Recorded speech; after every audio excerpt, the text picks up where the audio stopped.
She spoke in a voice that wasn't hers, and then the lights went out. At Paranormal M, we caught it on tape. Subscribe to see the truth. The Scary Dolls by the River.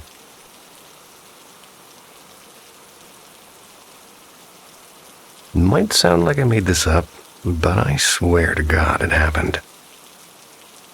In 2015, I had gone home to visit my mom in Arkansas. She lives out by these shallow creeks that cut through the woods, the kind where you still see kids catching crawdads with buckets if you go in the summer. It was late September, still warm, but the air had that first bite of fall.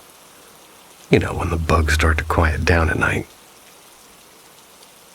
I'd gone out walking with my cousin after supper, just to get some air. He's the type who always wants to show me his hot spot. So he led me to this bend in the creek where he used to fish when we were kids. I hadn't been there in, 15 years maybe. We sat on a big rock and were just skipping stones, just talking about nothing. Then he nudged me and said, "Do you see that?" Across the creek, through this light fog that had started rolling in, which was weird because it wasn't even that cool out. We saw, and I don't even know what it was without sounding crazy, or at least how to describe it. It looked like two kids, and at first I thought it was the neighbor's kids messing around with an old raft. They were waving at us real slow, like when you spot a friend from far away. But as they got closer, I realized it wasn't right, and they weren't kids. They were dolls. Big dolls, like the old-fashioned ones your grandma might have had. The ones with the painted faces. One was dressed in this sailor outfit all faded, and the other in a red dress with one eye missing. The red eye socket still gives me the creeps thinking about that. And they were sitting or maybe standing on this flat board drifting straight toward us. Here's the part that really messed me up. The creek was flowing the other way. I could see the leaves and sticks floating downstream. But these things were just coming against it, steady as anything. My cousin said something along the lines of, "That's not right." And for once, he wasn't joking. We just stood there frozen watching them wave until it got too close. We both bolted back up the path.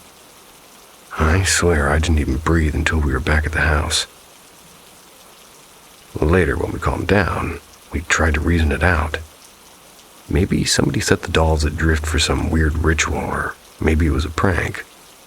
But dolls don't wave, and they don't move upstream. We never told Mom. She's the church-going type. She would have said it was the devil trying to get at us or something. I don't know what it was. All I know is I haven't sat by that creek since. Don't think I ever will.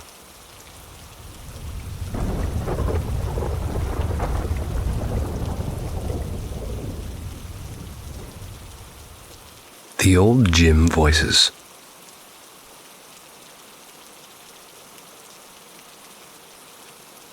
So this one summer I was working at a community center.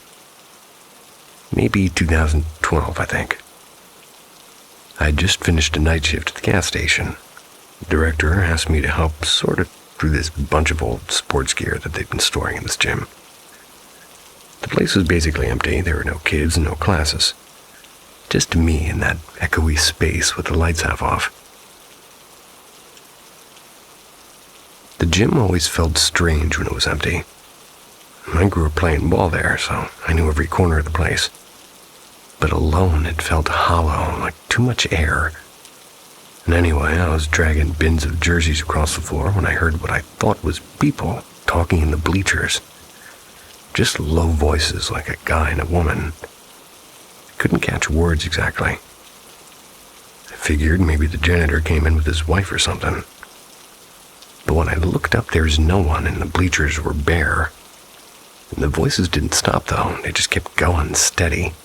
Almost like a conversation that didn't care if I was there. Walked over, dragging my sneakers loud on purpose, thinking maybe somebody was messing with me. But it didn't get louder or quieter. It was like the sound was everywhere and nowhere at the same time. I even checked the locker room door because sometimes the echo in that building is nuts. But nothing, it was empty. And then, I don't know, I got this heavy feeling in my chest. The same kind of thing I'd felt years before in that same gym. It was during a basketball practice.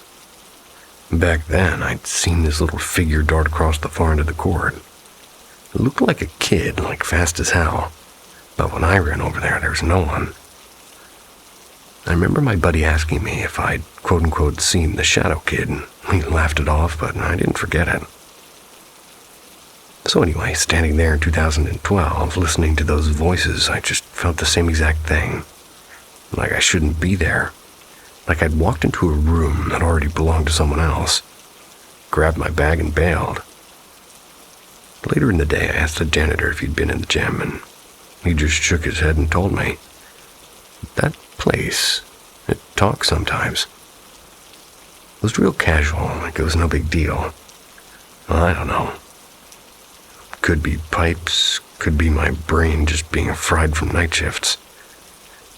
But the thing is I still won't go into that gym alone. Not even now.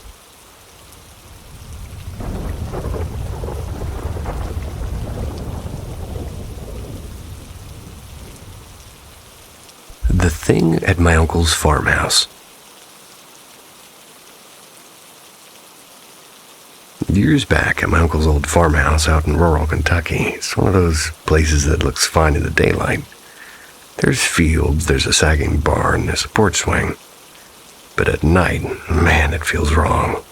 Too quiet, like the woods are listening. My aunt swore the place was haunted, like she'd say she'd hear somebody stomping around the gravel driveway at midnight. Then this heavy thud, like something dropping into the old cattle pond. The dogs would go absolutely nuts, barking and growling. But when she'd shine a flashlight, there'd be nothing, just water ripples spreading out. I didn't believe her, thought it was raccoons or coyotes.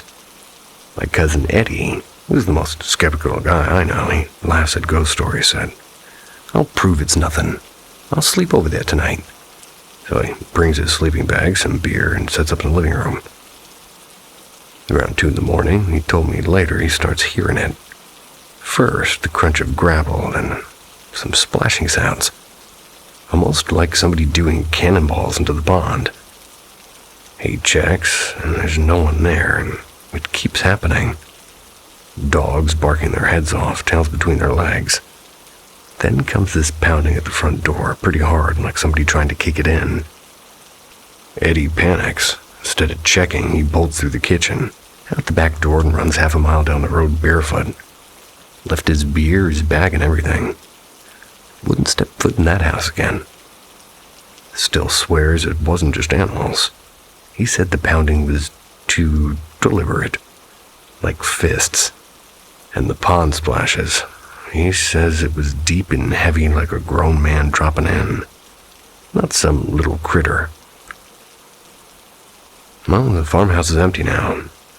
No one seems to stay there. Every time I drive past, I roll up my window, even in the summer. Don't know why, I just feel safer that way.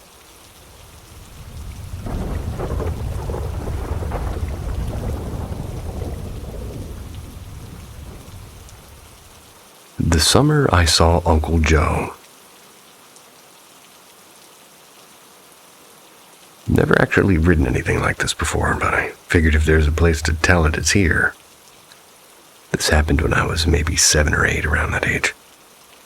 We lived in this old farmhouse in Ohio, right by the cornfields. My parents both work late shifts sometimes. So just me and my older brother hanging around, usually watching cartoons or bickering over the remote or something. Anyway, one night I'm sitting on the floor doodling in a notebook when I noticed somebody sitting in Dad's old recliner. It was Uncle Joe, and I hadn't seen him in years, like since I was a baby. It took me a second to place him. It looked the same as in the photos on the hallway wall, flannel shirt, big mustache, the whole deal. So I asked him, "When did you get here?" He said all casual, "Just a little while ago." Now here's the thing, Uncle Joe had passed away when I was about 2. He was in a car accident. Everyone in my family knew that. Even me, though I didn't really, get it at the time. I was too young. So right away, something felt off, and he wasn't scary, well, at least not at first, so he said, "I've been watching over you. You want to come with me? It's better where I am." I remember I laughed nervously, and I said, "I can't, I got school tomorrow." Like that was my excuse. He grinned, kind of sad, and said, "Well, you can go to school over there, too." And that part stuck with me because it was so weird. School in the afterlife. He reached his hand out like he wanted me to follow him, and I swear my whole chest tightened up. Told him I needed to ask my mom, and when I stood up, he grabbed my wrist real tight and said, "Don't tell her I'm here, she won't understand." I wriggled free somehow, and when I looked back, he was sitting there staring at me like disappointed. Then he stood and said, "Guess I'll go then." He walked straight out the front door. Not 2 minutes later, the phone rang. My mom answered, and it was Aunt Lisa. She was crying, telling Mom she'd been thinking about Joe that night, how she missed him, which was just weird timing. After that, I saw him one more time about a year later, same chair, same flannel, and he asked again if I wanted to come with him, and this time I told him, "No, Mom would be sad." He looked real thoughtful at that and then said, "Yeah, I suppose she would." And he just sort of faded. Haven't seen him since. Thing that gets me, though, is my brother swears he heard somebody answer me that night. He was upstairs and thought I was talking to Dad, and he heard a man's voice say, "Yeah, clear as day." I don't know what to make of it. Maybe I was dreaming, maybe I wasn't. But every time I walk past that chair now, I kind of half expect to see Uncle Joe sitting there again.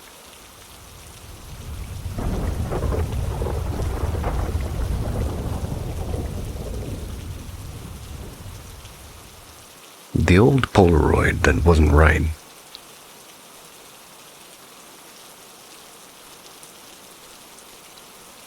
Back in the late 90s, I worked at this little 1-hour photo place inside a strip mall in Nebraska.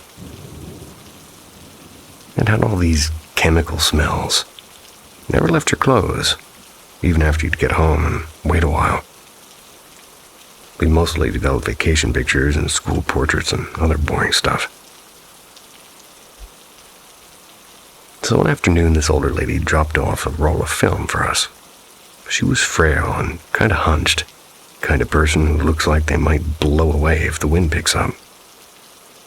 She said that her last roll of film, well, rather it was her last roll of film because her lungs weren't good, as she put it, and she coughed the whole time she was at the counter.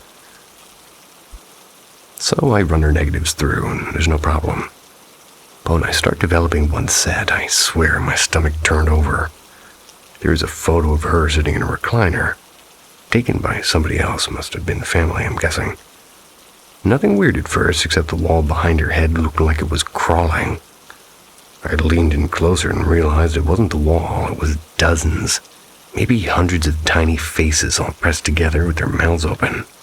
Their eyes were squinting like they were screaming but muted. The whole section of wallpaper behind her was just faces.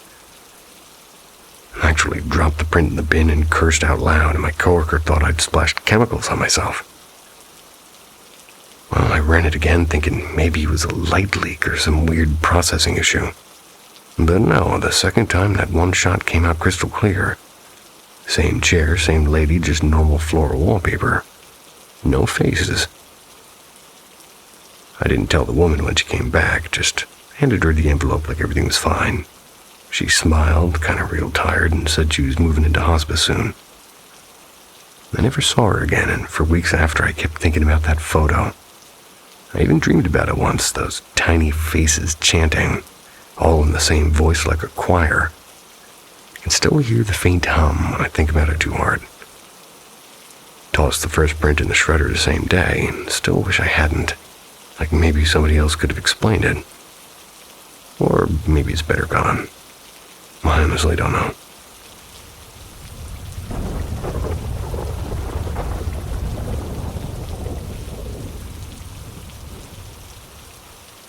The faucet at the trailer park.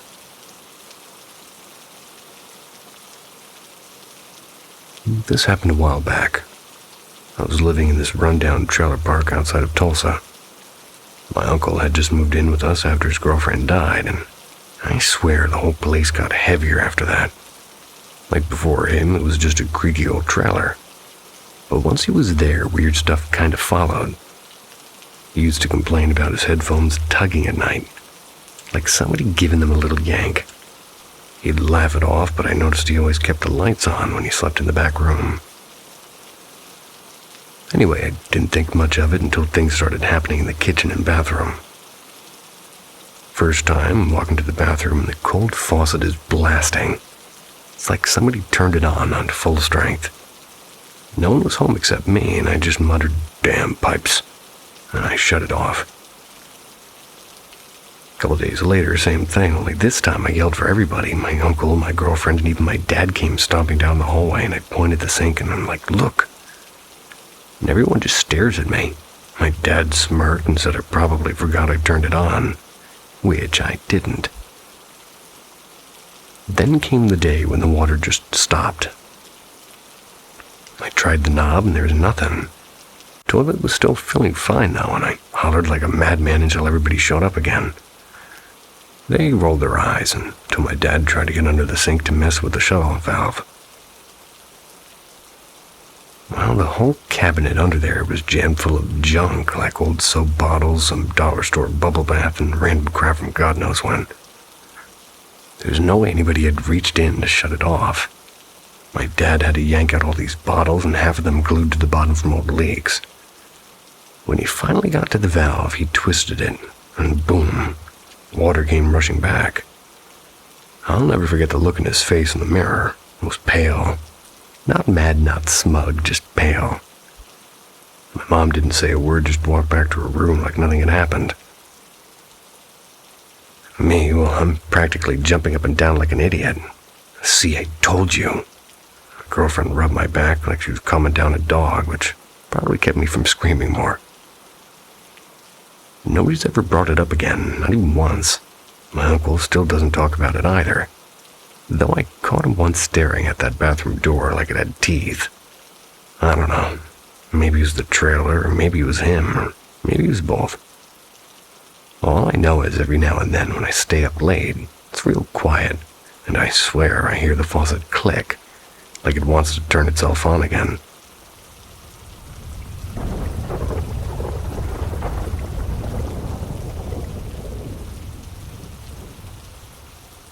The woman on the back road. I don't normally share stuff like this. I know how it's going to sound, but just to get it out of my head, I'm going to throw it over here. Summer of 2019, around 10:30 at night. Driving home from a late shift at the diner. There's this back road that cuts between two cornfields in rural Indiana, and it saves me about 10 minutes, so I take it even though it's dark and honestly kind of creepy. No streetlights, just gravel crunching under your tires and the occasional mailbox that looks like a person in the corner of your eye. About somewhere halfway down the stretch is when I see somebody walking along the ditch. At first I thought maybe it was a farm kid or somebody broke down, which really wouldn't be that weird out here. But when my headlights hit her, it didn't make sense. She looked wrapped up in something white, like a sheet or a quilt, dragging around her shoulders. I could see the shape of her head and her arms and the whole body, but no face. It's like the cloth covered everything. Not even shadows where her nose or her mouth should be, just flat. And the part that makes me sweat is my old Chevy's heater had been blasting because the night was cool, but the second I got close, the air in the cab went freezing. My breath fogged up and actually fiddled with the dial, thinking my heater quit. Which it hadn't, so. She never stepped aside, just walked steady and slow like she knew I was coming. I tried to tell myself it was just some girl messing around or maybe a runaway or something. But my gut knew it wasn't that. I swear when I passed, she turned her head toward me with that no-face thing, just that white cloth shifting. I panicked when I realized the road dead ends at the old silo. Basically a cul-de-sac for tractors. My stomach dropped and I swung the wheel hard to turn around fast, dust flying everywhere. Took 5 seconds. Around there, tops. She was gone completely. No way she could have ducked into the fields that quick, especially wrapped up like that. The corn's high, but you'd still hear movement, but there was nothing. Just the sound of my engine. I ended up driving all the way to town, but I eventually calmed down and parked by this gas station where there were people and lights. I sat there drinking a Coke from the vending machine, hands shaking like I'd had 5 cups of coffee. Never saw her again, but I think about her every time I take that shortcut, which is less and less these days. Anybody else seen something like that in a farm? Or maybe I'm just losing it.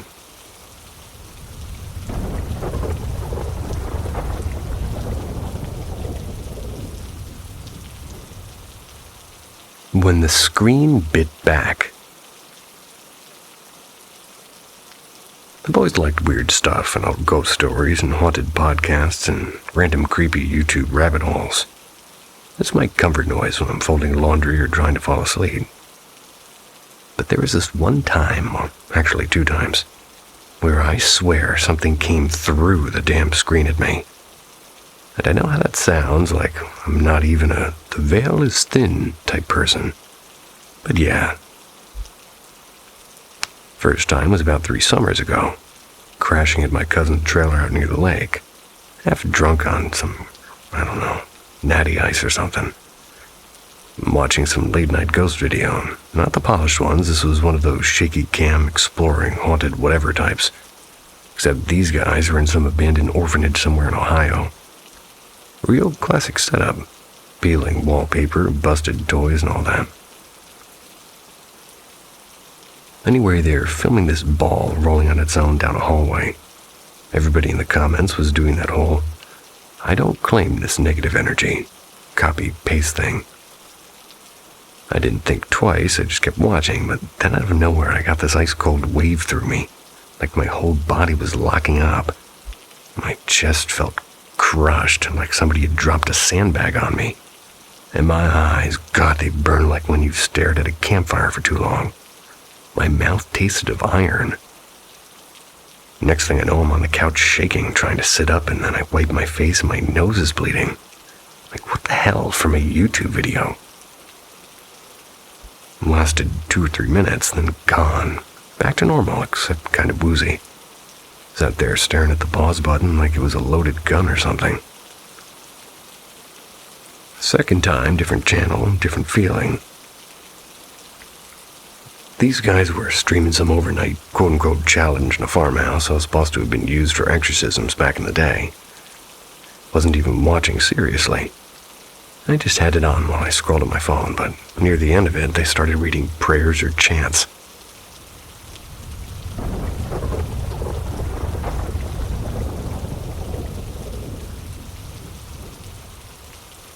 I don't even remember what, some mix of Latin and "be gone" spirit type stuff. And I don't know if it was the sound or the words or just me being tired, but it hit me all at once again. Heat rushed up through my body like fever and fast. My head started pounding and vision going fuzzy at the edges and same chest pressure and some choking feeling. And again the damn nosebleed. Except this time I slammed the laptop shut so fast I nearly cracked it. I sat in silence for a long while, listening to my own heartbeat and waiting for it to stop racing. I didn't tell anybody about this until now, because how do you even explain it? Yeah, a couple of YouTubers made me bleed from the face. My cousin would have just laughed and said I was drunk, but I wasn't the second time.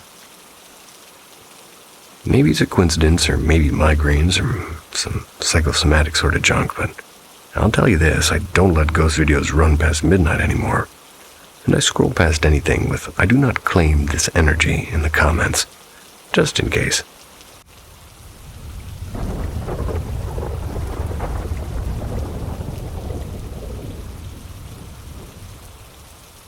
The Cornfield Road. A couple weeks back, I still kind of feel weird about this. I live in a little farming town, not much going on here. There's fields, and then there's more fields. There's this dirt road that cuts right through between two big cornfields, and people use it as a little bit of a shortcut to the highway. I've walked it 100 times, day and night. Never thought much about it, except maybe worrying about coyotes.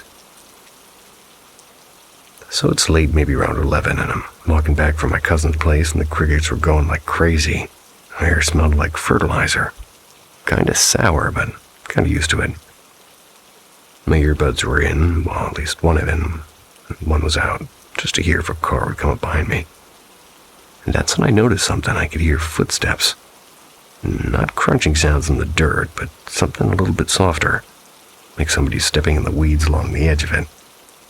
They didn't match mine. I'd stop, and after a second I'd hear this little shuffle, like a delayed echo, but not quite. Kept telling myself it was probably a raccoon. Then I heard it again, this breathing, this slow breathing, like somebody out of sight was just keeping pace with me in the corn. I swear the rows were rustling too, and couldn't see anybody when I shined my phone light. Just stalks waving a little through the air. By the time I hit the halfway point, I was walking fast, almost jogging, and I don't scare easily. My stomach felt like it dropped out of me. And right as I was reaching the bend in the road, it was clear as day, I heard a voice, and it was low. It was right next to my left ear, and it said something I couldn't make out. Just this wet whisper, like words pulled through water. It ran the rest of the way and didn't stop until I was back on the main road. Haven't taken that shortcut since, and I keep thinking, though, there's no one out there that late, not in those fields. Should have been anything, but I can still hear that whisper if I think about it for too long.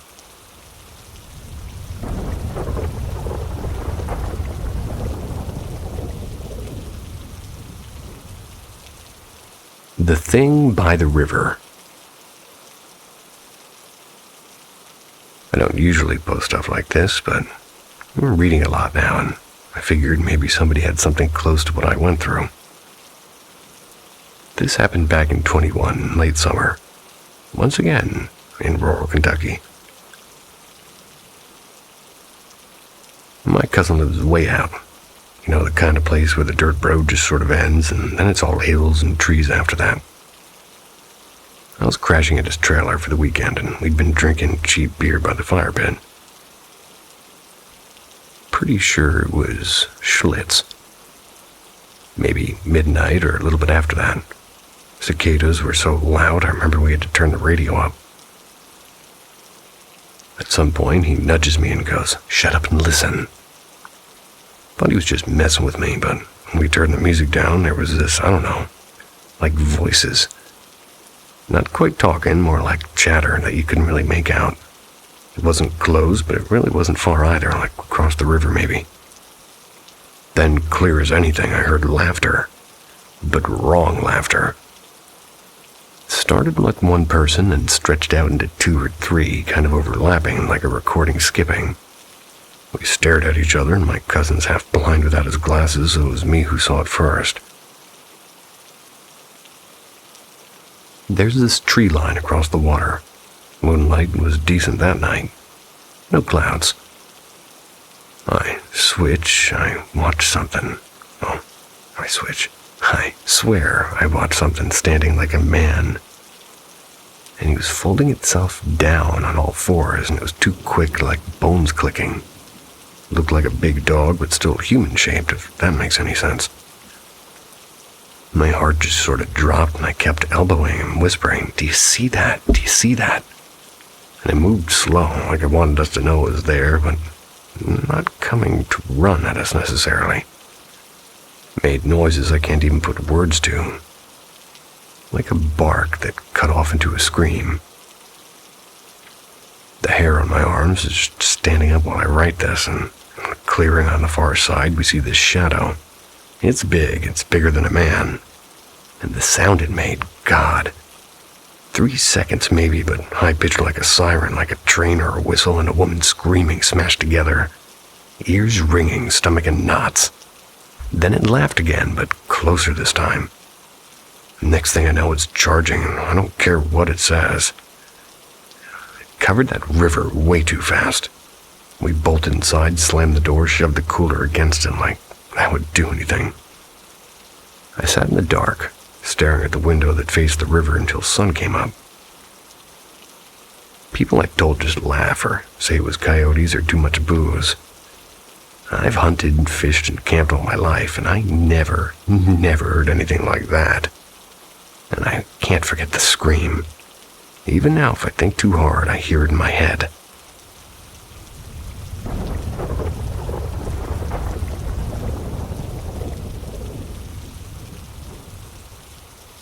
The thing in the trailer hallway. So, when I was growing up in Oklahoma, which was a real small town, and when I was 9, my mom was renting this beat-up single-wide trailer. Summers were boiling hot, no air conditioning, just a box fan in the window rattling all night. My mom worked nights at a diner, so it'd just be me, my little sister, and my grandpa. They moved in after my grandma had died. One night I couldn't sleep because I'd eaten way too many fried bologna sandwiches earlier. And yes, I was a chunky kid, and I decided to walk down the hall just to, move around and maybe get sleepy. And that's when I saw my grandpa, except he was already in his room, snoring like a freight train. I could hear him, but there he was, standing in the hallway by the busted coat rack, kind of smiling at me. Like, really smiling. Peeked into his room just to check, and yeah, he's still in bed, and I turned back. Grandpa was still there, looking at me. He goes real soft. Want to play jacks on the porch? It's cooler outside. The thing is my grandpa hated going outside at night. Said the bugs ate him alive. Didn't make sense. Still, I followed him a few steps because I was a dumb kid and it sounded kind of fun. Get to the back porch and he's pointing out to the dark yard, and there's this old shed out there. It hadn't been used in years, the floor was half caved in. And in the moonlight, I swear I saw him again waving from inside the shed. Like the real him was in the shed and the one next to me was, well, I don't know. He was whispering at me to come down the steps and said that he'd catch me. That's when something clicked. My stomach dropped and I thought, this is not my grandpa. I backed up and I tried to go inside, and suddenly I felt something tug on the back of my t-shirt pretty hard. The voice changed and got deeper, almost like two voices at once yelling at me for not listening.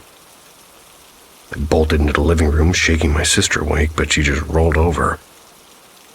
My grandpa didn't wake either, even though usually he woke at the sound of a pin dropping.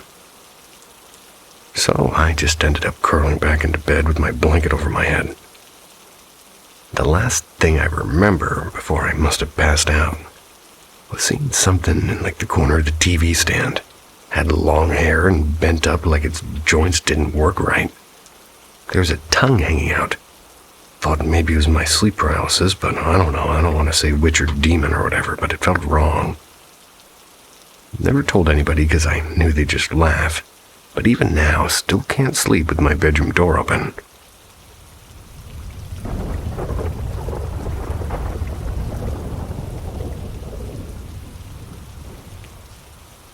The little hand in the motel room.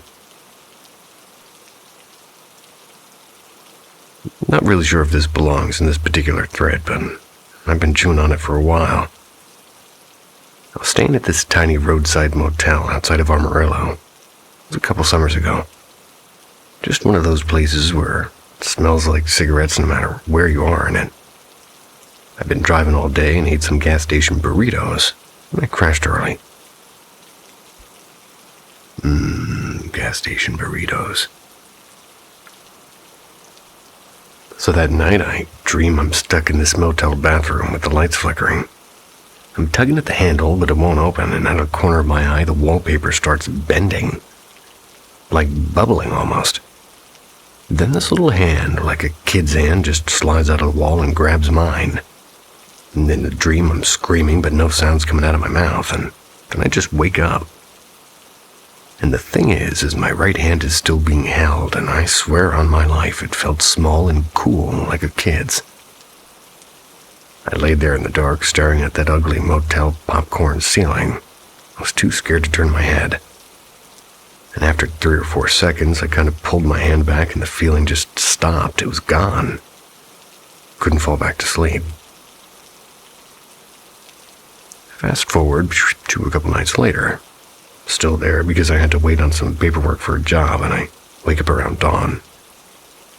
There's this shape, and it's squatting at the end of the bed with blonde hair and it looked like a boy. My brain was still foggy, so I rubbed my eyes and I glanced back and it's gone. Could have been the weird shadow from the busted mini fridge and chair, I guess. I don't know, it looked too clear. Funny thing is the owner told me later the motel used to be part of some family's house back in the 40s or something. That was before they expanded. He didn't say more, just shrugged like he'd heard stories before. I know dreams can bleed into waking up and shadows do funny things. But I still remember the feeling of that little hand. It wasn't a dream feeling, it was real.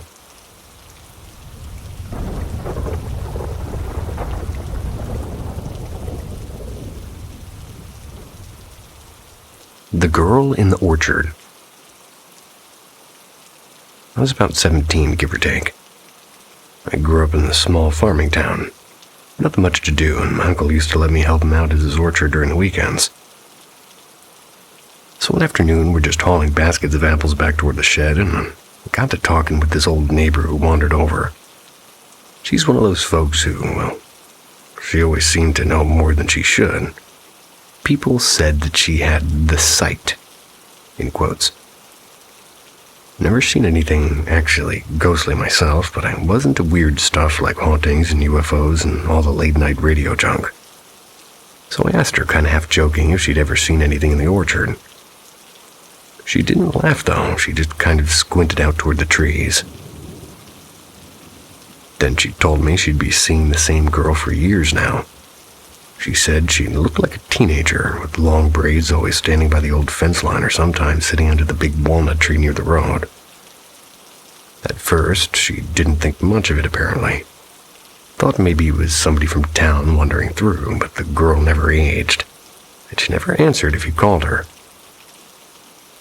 Later, she told me that my uncle's place was built on land that used to belong to a family who lost their daughter in some freak accident, like a barn fire, I think. Supposedly, the girl had been running around the orchard the day it happened, playing hide-and-seek.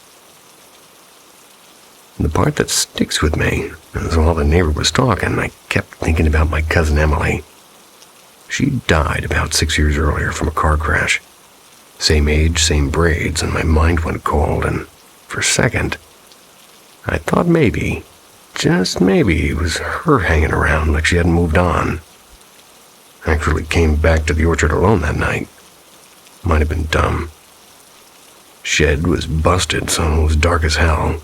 Just me and the bugs.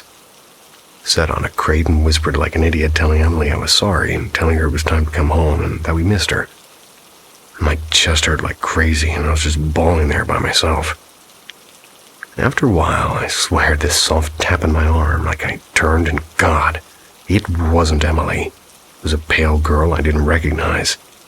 She smiled, really crooked, like her mouth wasn't used to it, and said in this whispery voice, "Take me with you?"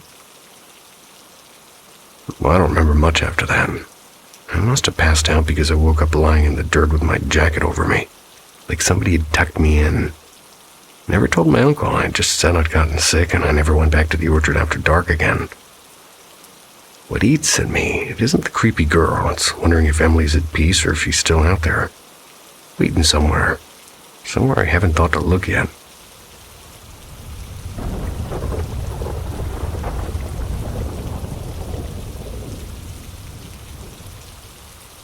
The Night the Jars Fell. Back in maybe 2007, I was living with my grandma in this old farmhouse out in Kentucky. It's a real drafty place. I was 10, I think, and my grandma just kept all these mason jars up in a tall cupboard in the kitchen. like way above my head at the time. It was filled with buttons and dried beans and nails and that kind of random stuff old folks like to keep. I like that stuff. Anyway, one night I went to bed after watching Wheel of Fortune with her. She stayed up knitting in the living room, and I remember falling asleep hard and then waking up because something clattered on the floor near my bed. And at first, I thought maybe one of the cats had snuck in. But when I opened my eyes, I swear to you, there were 3 mason jars sitting on my quilt, right on my legs. Not broken, not cracked, just sitting there like somebody placed them there. Thing is the cupboard was in the kitchen, a good 10 feet away and high up. No way those jars could have fallen, landed neatly on me, on the 2nd floor no less. Plus, my door was half shut, and I would have heard it if my grandma came in carrying stuff. I yelled for her, she came running. She froze in the doorway when she saw the jars. Didn't say much, just whispered something about that damn house. Scooped them up real quick. She didn't want to talk about it. I never felt quite right in that room again. Always had this feeling somebody was leaning over me. The air was always heavy and damp almost. The corners stayed dark no matter how many lamps you turned on. Sometimes I think maybe it was just the age of the place. Maybe he was messing with me. But those jars, they were heavy and glass, full of stuff. There's no cat there. No draft, and no kid could have pulled that off. Still think about it sometimes when I hear glass clink at night.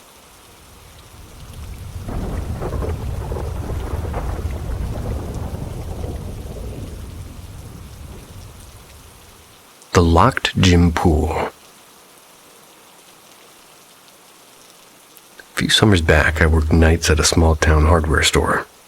I rented this old brick apartment building that used to be a YMCA. Like, no joke, the downstairs still had a half-gutted basketball court and what used to be a pool. That's awesome. The pool had been closed for renovation since I moved in, but everybody knew that was just landlord speak for it'll never reopen. The doors were supposed to be locked, chains on every entrance, the whole deal. But one night after my shift, I couldn't sleep. I was too wired and too much gas station coffee. I wandered the halls and found the side door to the pool area just pushed open. The chain wasn't even latched. Curiosity got me, so I went in. Place smelled like chlorine and dust at the same time, which kind of a weird mix.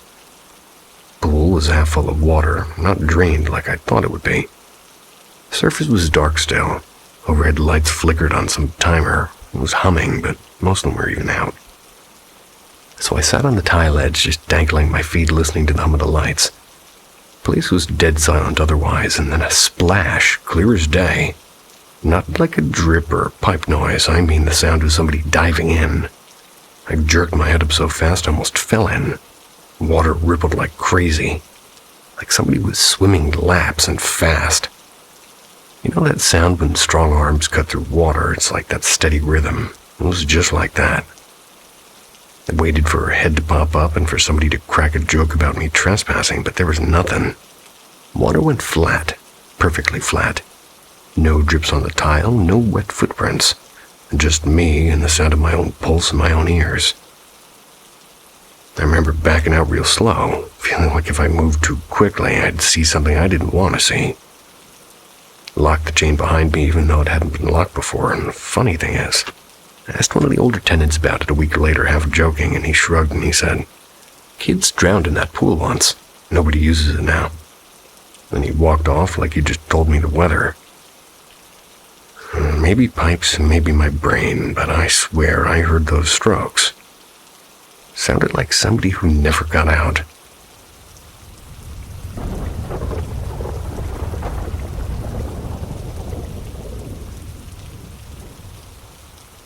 The voice in the trailer. A couple of years ago, my wife and I bought this beat-up little camper trailer. One of those older ones from the 70s with wood paneling inside. Had an avocado green stove and smelled like mothballs no matter how many times we cleaned it. We parked it out in the back of edge of our property so we could fix it up slowly. Maybe use it for hunting trips or just when he needed a quiet spot away from the kids. Anyway, weird stuff started happening once we started tearing things out. The first time was when I was pulling the old linoleum up in this kitchenette. Our dog, a lazy old hound who rarely even barks at the mailman, just sat up stiff and stared hard at the empty doorway.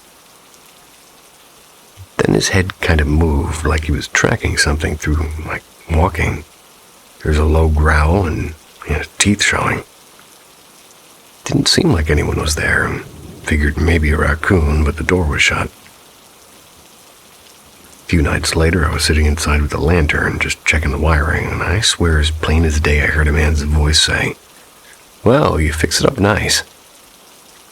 It was clear, like somebody standing right behind me. I even thought it was my neighbor Frank dropping by. So I opened the door and yelled out, and there was nothing. Just the sound of crickets and my wife's voice far off in the distance calling the kids inside the main house. I laughed it off, but also my skin crawled like you don't expect compliments from thin air. That'd be nice. Every time we make a change, painted the cabinets, put in new cushions, or something small sort of happens. The dog growling, a faint shuffle, that kind of thing. My wife swears she heard somebody humming once. That's when she was scrubbing the sink, and could have been wind through the vent, sure, but it didn't sound like the wind. I don't know. Part of me thinks maybe whoever owned it before is just hanging around curious about what we're doing.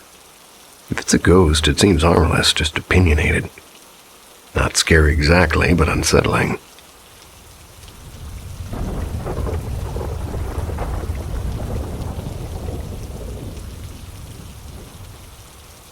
The Thing in the Orchard.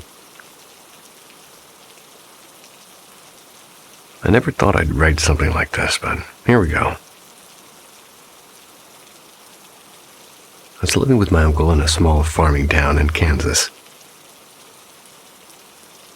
Just lots of cornfields and a little church that only opened on Sundays. My uncle's house was old and it creaked a whole lot, and you kind of get used to it after a while. But one night I swear I heard something that wasn't the house, so let me set the scene. It was late and maybe close to midnight, and I couldn't sleep. I went out back to grab some air. Just stood in the porch in my socks, kind of half awake. And that's when I heard it. Heavy footsteps kind of dragging, coming from the orchard. Thought it was one of the neighbor's cows that had gotten loose. Happens sometimes. So I squinted into the dark, and I swear on my life, I saw a shape move between the trees. At first, it looked like a tall man, like a real thin one. Then it kind of dropped down and bent weird, and the next sound, I could have sworn it was a dog, maybe a coyote. But it was bigger, much bigger, and it moved wrong, like it didn't know how legs were supposed to work. I just froze there, and my heart was beating like a drum. Then I heard this awful snorting sound, like when a bull gets mad. And that's when I bolted back inside and locked the door, and I didn't even care if my uncle thought I was nuts. The part that really messes me up, though, is next morning my aunt, who was pregnant at the time, woke up sick as a dog. Fever and couldn't keep food down and was shaking. The doctor came out and didn't find much wrong. Just told her to rest. But the old lady down the road, she crossed herself and said something walked through your orchard last night. It was like she already knew. I don't know what I saw, and I don't even like talking about it. Maybe it was just my brain playing tricks, or maybe there really are things out there that slip into shapes they don't belong in. All I know is after that night, I never stepped outside after dark without the porch light blazing. And even then, I'd catch myself staring at the trees, waiting for something to move again. Anyone else ever seen something shift like that? Like it can't decide what it wants to be. Sounds like a deer.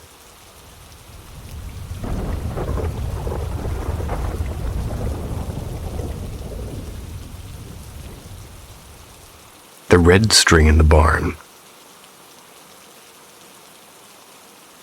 I'm going to write this out, a little bit messy. 19, living out my grandparents' farm in Kentucky. Went through this dumb, heartbreaking breakup, and the guy, we're gonna call him Matt, wasn't even that great, but he was my first real boyfriend, you know. I was wrecked and I couldn't eat for days, and I walked around the pasture like some ghost, and my cousin, half joking, told me, tie a red string around his name and hide it in the barn rafters, and he'll come crawling back. Some old Appalachian folk thing, probably. Well, I didn't want him back, but I wanted him to feel it, you know, to hurt like I was hurting, so one night I sat on the kitchen table, tore a scrap of paper from my notebook, and wrote Matt in big shaky letters. I tied it up with this bright red yarn I stole from my grandma's sewing basket. So I climbed into the old hayloft, and there's dust everywhere and bats squeaking. I shoved it in a crack in the boards, and I remember my hands were shaking. Not from fear, but from this weird, guilty excitement like I was doing something real, not just teenage crying. I would have been scared of the bats. Nothing happened, of course. He kept driving around town in his stupid truck looking fine. Well, I got more embarrassed about sneaking into the barn like a witch. But eventually I stopped thinking about it, and the red string thing just stayed up there forgotten. Fast forward almost 12 years later, packing up my grandparents' house after my grandma passed away. Everyone else took furniture, but I ended up in the barn sorting junk. And I found it. That dusty little bundle wedged between the boards, still tied neatly with that red yarn. My stomach dropped. I honestly thought I dreamed it. I laughed at myself, and I shook my head, and I pulled it down.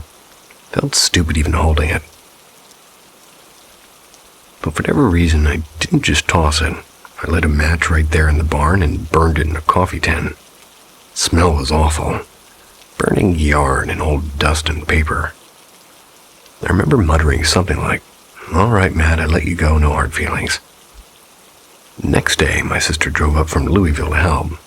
Having coffee on the porch when she started scrolling through her phone and went pale, and she said, "Holy crap." And she showed me the news. A car accident. Some guy lost control on the highway the night before around midnight, and the driver's name was Matt. And yeah, I know it was probably just a coincidence. People crash cars every day, but the timing I burned that red string thing maybe 10 hours before. I don't tell the story out loud much because it makes me sound crazy, but sometimes late at night I wonder if I didn't let him go after all. If maybe I pushed him off the road without meaning to.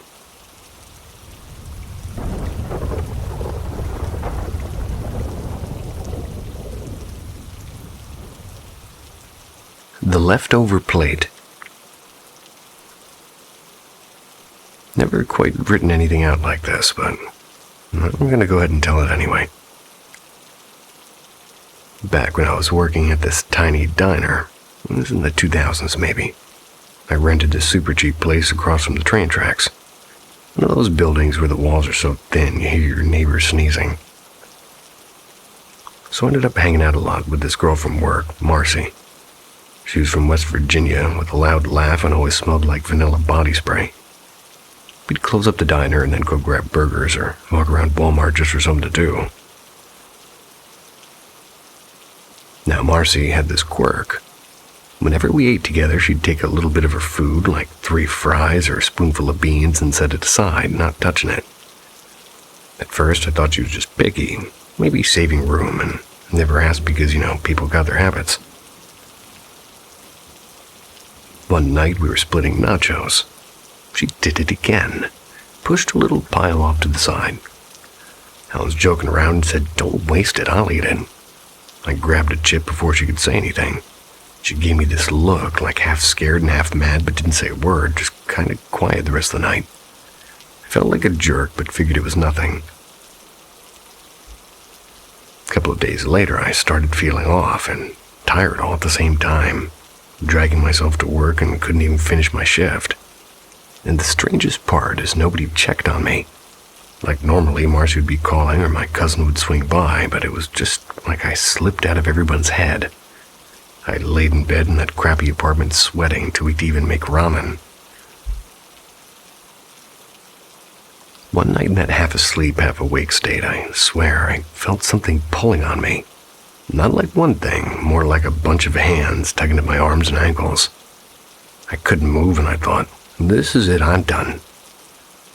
Then I don't even know how to explain this, but I saw this huge, bright horse, like a white one, glowing like a lantern.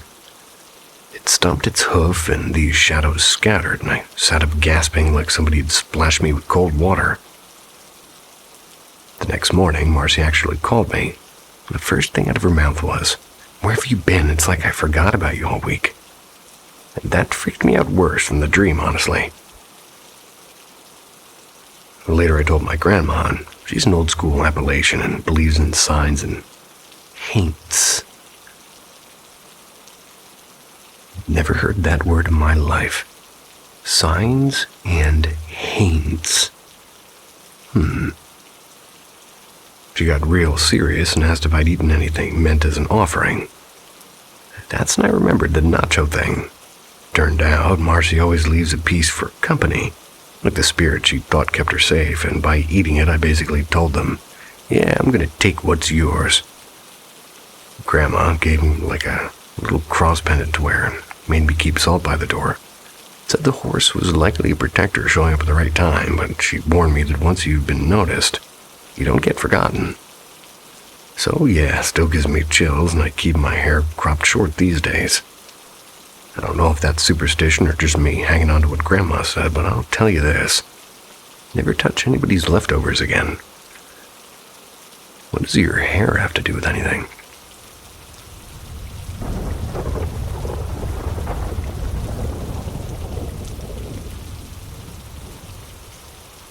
The old trailer out back. This might sound nuts, but I'm just gonna throw it here. A couple years back, after my divorce, I moved into my uncle's old trailer. This beat-up single-wide parked out in the sticks, kind of hidden behind some pines. It let me stay rent-free as long as I mowed a lot, and, well, sounded like a deal at the time. At first, it was peaceful. Almost too peaceful. No neighbors except one guy who kind of seemed to collect junk cars, and even he was quiet. But after a week or two, stuff started happening that I still don't really have an explanation for. First time, it was the bathroom door. Slammed so loud it shook the whole trailer, and I thought maybe the wind got it. But the windows weren't open, and I grabbed my flashlight and I checked every inch, even under the bed like a little kid. Nothing. Went back to bed, but I couldn't shake it. You know that feeling when your body knows something's off even when your brain's trying to be logical, sort of like that. It kept happening. Not every night, but often enough that I stopped sleeping well. Always that same slam, like someone wanted my attention. I'd tell myself maybe the frame's just warped or the old trailer settling or something, but I didn't even buy my own excuse. So one weekend, my sister came to crash on the couch. It's around 3 a.m., and there it was again. Slam. She sat up wide-eyed and looked at me and whispered, "You heard that too, right?" And we stayed awake till dawn drinking coffee like idiots, pretending it wasn't terrifying. The creepiest part happened when I got home late one night from the plan. I'm fiddling with the busted mini blinds by the kitchen sink, and I swear, plain as day, I heard somebody say my name, right into my ear. I spun around so fast I smacked my elbow on the counter. Nothing there. But then the radio on top of the fridge crackled on, and it's this old boxy thing with the busted antenna. It hasn't worked in years. And it just hissed like static. And then some voice came through. Couldn't make out words, just this garbled muttering. Scared me so bad I unplugged it and tossed it outside. The last straw for me, I was heating soup and I caught a glimpse of somebody in the hallway. Not like a shadow play, more like a full-on dude, and short, dark hair, plaid shirt tucked into faded jeans, standing there like he belonged there. I dropped the ladle. I ran outside, called my sister, told her what I saw. She went real quiet and then said, "That's Uncle Kenny. He used to wear plaid every damn day." Thing is, Kenny died in that trailer in the 90s. And I'd forgotten about that until she reminded me. Now, I don't know if it was him or what, but I couldn't take it anymore. Moved out the next month. Trailer's still sitting there, though. Overgrown and lonely. Sometimes I get the urge to stop, but I never do, and my gut says he's still in there.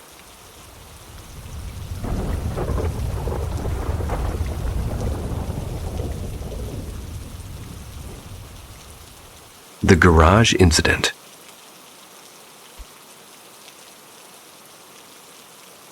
A couple of weeks back, it's been bugging me. I work nights at this old auto shop.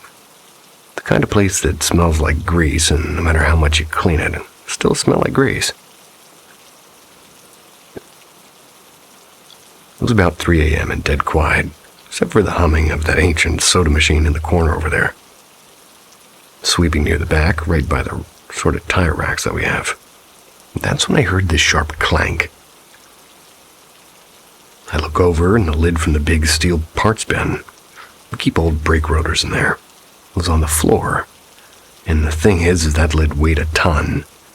It's not one of those plastic snap-on deals. You have to lift it with both hands. It doesn't just fall, almost like a sewer grate. No one else was in the shop either, so I just froze and broomed my hand like an idiot, and for a second I thought maybe a rat had crawled under it and knocked it over. But I'd worked there long enough to know the sound of that lid, and it was lifted, not slid. I swear I saw it shake before it went down like somebody was messing with it. And across the alley was this old funeral home, shut down for years, but people say the basement's still used for quote-unquote storage. I know, storage. My boss always jokes that the ghosts just wander over when they're bored, and I laughed about it before, but standing there in that empty garage staring at that heavy lid on the floor, I wasn't laughing. So I picked it up, put it back on, tried to keep working like nothing happened. I kept looking over my shoulder, because every little noise after that, the air compressor kicking in or a wrench slipping, damn near jumped out of my skin.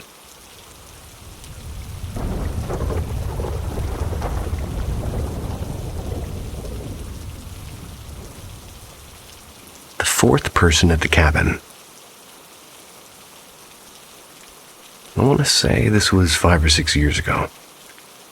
My cousin had this little cabin out by a lake in Minnesota.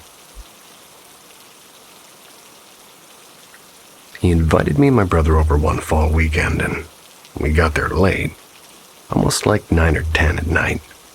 It was already dark, the kind of dark where you can't see the trees until you're right up on them. My brother hopped out right away, but I stayed in the truck because I was trying to untangle the stupid aux cord from my damn phone. And I remember being kind of annoyed because it kept nodding up. It's one of those braided kind. Don't know why they even do that. Anyway, I had the headlights off, but from where I was parked, I could see the living room window. The light inside was this soft yellow, kind of dim, and I could make out my cousin moving around and my brother stepping in behind him. And then there was this other figure just standing still and tall and definitely a person shape. Not moving, not shifting, and I figured it was one of his buddies. We'd been told a few people might drop by for drinks, so I didn't think too much, just kept messing with the damn cord, with all those damn little Brady knots. When I finally gave up and went inside, I was expecting like 3 people in there, but it was just my cousin and my brother. No one else, no coats by the door, no beers cracked open, and no, hey, this is so-and-so, just the 2 of them. I didn't say anything right then because, I don't know, I didn't want to sound weird, but I did look around the room. The spot I'd seen that figure, well, was empty. No tall lamp, no weird furniture, just the wall. And later that night, after a few beers, I asked my cousin if he'd invite anyone else. He laughed and said, nah. Didn't bother since it was so last minute. I never pushed it, but man, to this day I still get this tight feeling in my chest and I think about it. Like who the hell was standing in that room before I walked in? And sometimes I tell myself I saw a reflection in the glass or something, but the thing is the figure wasn't in the window. It was in the room. And man, do I hate when braided cables get all tangled.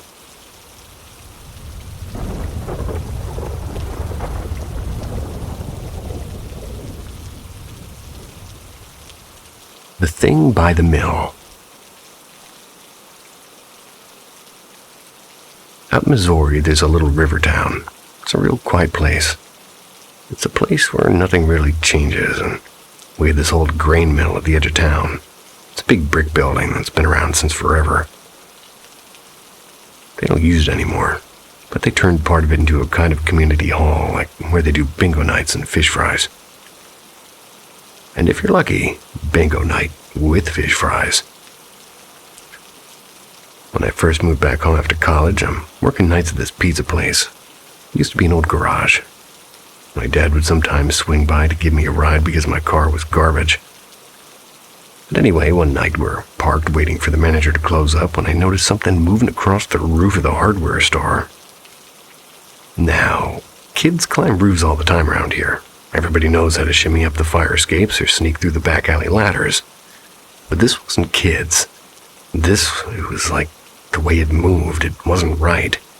It was fast but weirdly slow, like skipping frames in a video.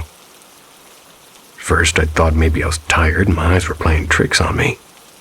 But then it wasn't just one. There were a few drifting across different rooftops, and they all seemed to be headed toward the old mill. My dad's talking about something totally normal, but I just kind of froze and I was stuck watching them. I didn't even know then that the train tracks used to run behind the mill. Found that out later when I got curious and looked up at the library. Some of those tracks, they're so under the asphalt, just paved right over. Guess that explains why on certain nights I swear I can hear a train rumbling by, even though no trains have come through here in decades. So one night I'm waiting alone and I saw the shapes again. Same deal, moving roof to roof all toward that mill, but this time I could make out details. A couple of them looked like they were carrying rifles, like long guns, like old ones. Civil War era, early 1900s or something. I don't know guns, but they didn't look modern. Can't tell if they were there to protect something or if they were the ones planning trouble, but sometimes I think they are guards, or sometimes I'm thinking they're bandits. Been years now, but every now and then if I'm out late, I glance up at the rooftops. Once in a while, just faint, I'll still see something moving toward that mill. When the night's real still, I swear I hear that train whistle echoing through town. I don't tell people around here because folks don't like to talk about ghosts unless it's Halloween, but I know what I saw.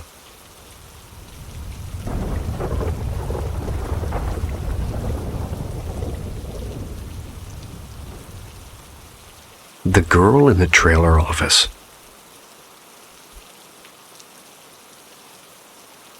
This happened back in 2016, give or take. I was working a construction job in West Texas, one of those projects where they set up a bunch of trailers as makeshift offices. And our crew had the safety meetings in the main trailer, and honestly, the place always smelled faintly of mildew and coffee. So weird stuff started happening around springtime. Guys swore they saw a girl wandering around the trailers at night. Not like one of us. Nobody had family there. No women worked on site at the time, at least, just some girl. People said she'd be by the soda machine or just kind of leaning near the copy machine, kind of slouched like she was waiting on something. Sometimes early mornings you'd hear the bathroom flush even though the door was locked and nobody came out. It spooked a lot of us, especially the younger hands. Some of them flat up refused to go in alone, which was ridiculous, but I guess I can't really blame them. Never saw her full on, but once I swear I caught movement in the corner of the break room mirror. Long hair, gray shirt, maybe. Could have been nothing, but I remember freezing holding my coffee. And the funny part is, all this started right after a new foreman, whose name was Pete, which is not his real name. Came onto this job, and he's from another site down near San Angelo, and kept mostly to himself. But he had this exhausted look about him, like he hadn't slept right in years. One of the older welders told me later that at his last site, Pete had some drama. Folks whispered that she died not long after she quit. Some said overdose, others said suicide, and nobody seems to know for sure, just that it was messy. And after Pete suddenly quit our site, just packed up and left without so much as a goodbye, and the sighting stopped. The bathroom went back to normal. No more phantom flushing. No girl by the soda machine, no nothing. I'm wondering if she followed him. Was she tied to this guy somehow? I don't know, but I never saw Pete again. Nobody could tell me where he went, and sometimes late at night I picture him in some other rundown trailer office, sitting alone with his coffee. Maybe she's still there, just standing behind him waiting.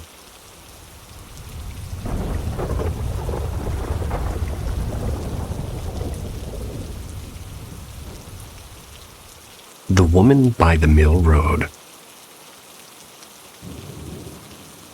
Back when I was in high school, a small town in Indiana, we had this stretch of road everybody called Mill Road. Nothing special, just a long, dark, and kind of twisty one. And at the end, there's this old grain mill that's been shut down since forever, so kids would go there to drink or whatever. Anyway, the story was always that a young woman died there in the 70s. The way I heard it, she was waiting for her boyfriend to pick her up for some dance at the school, homecoming, maybe prom. People tell it different. She thought his car was coming down the hill. She ran right into the road waving her arms, but it wasn't him. Some poor guy hit her and she died right there. Folks said she lived just up the road from the mill, a little white farmhouse that's gone now. I didn't really believe it until one night my buddy drove us down Mill Road around midnight. Just us two in his old truck. Radio crackling, headlights barely cutting through the fog. Out of nowhere, I swear I saw a woman in a long pale dress dart out across the road. My friend hit the brakes so hard we both almost ate the dashboard. When we got out, there was nothing. Road was empty, just the crickets and smell of cornfields. He laughed it off, said it was probably my eyes playing tricks, but the thing is I smelled this faint perfume like old flowers. You know, the kind your grandma keeps in the bathroom. It lingered even after we got back in the truck, and he smelled it too, though he wouldn't admit it till years later when we were drunk. People in town always said that she only shows up the night she died. Nobody knows the date for sure. Some swear it's in September, others say May, and I never saw her again. But I can't drive that road without slowing down at that bend by the mill. It just feels heavy, like somebody's still waiting. I'm not saying it's real, just felt real that night. See ya. Gonna go eat some dashboards.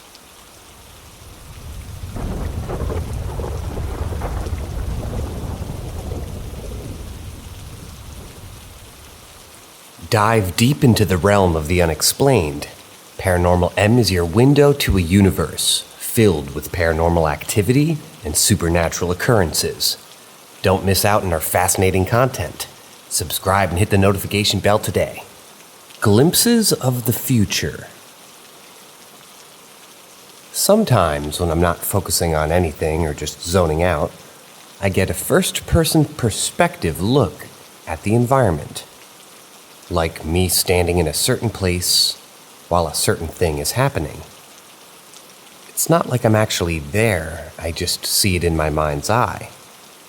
I don't think anything of it until days later when I find myself in the exact position I envisioned before, with the exact same thing happening. It's an intense feeling of déjà vu, because I'm a skeptic. I don't write any of the images that I get down, because there's plenty of them that don't come true right away. And then I think that maybe I'm just thinking of common environments and then I go there. But when the thing I envisioned happens, I can always tell. It's more than déjà vu. It's like getting chills or sense of being unnerved. Why do I feel this way if I'm not even convinced what's happening is real?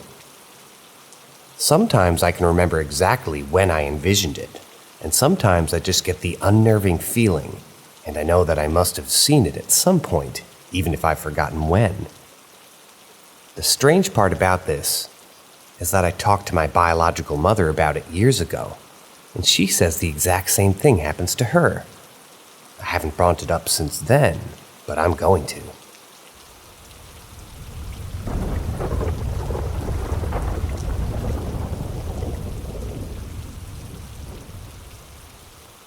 Unexplainable noises. For the past 3 days, I've been sleeping in my car at night. I want to get used to it for when I travel around the States. and I've been noticing strange noises happening in the right side of my driver of my car. Without the noises even happening, I've been feeling unsafe, as if my life is at risk. I think that fear is linked to me feeling a little bit vulnerable sleeping inside of a vehicle in a large town.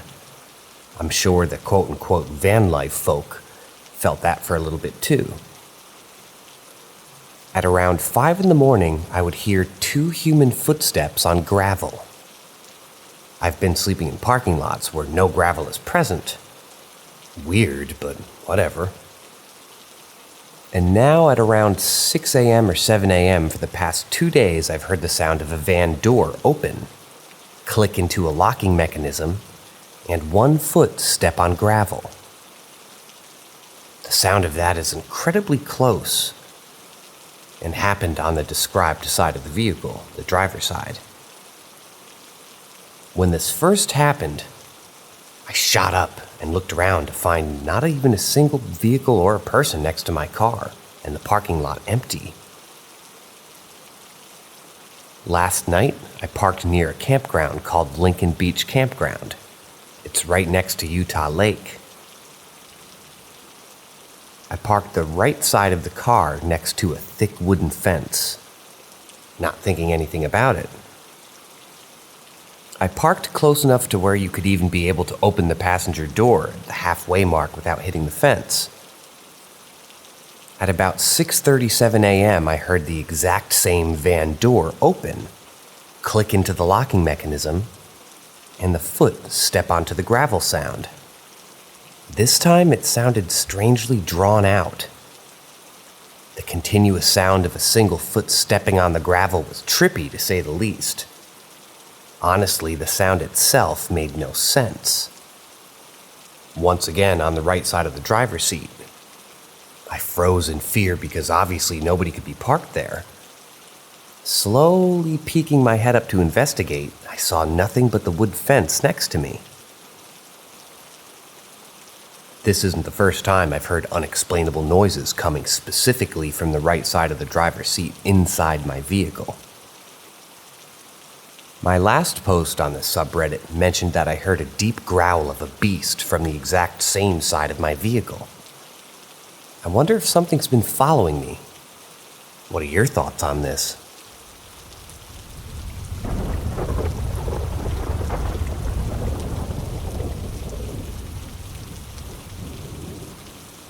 My grandfather's experiences.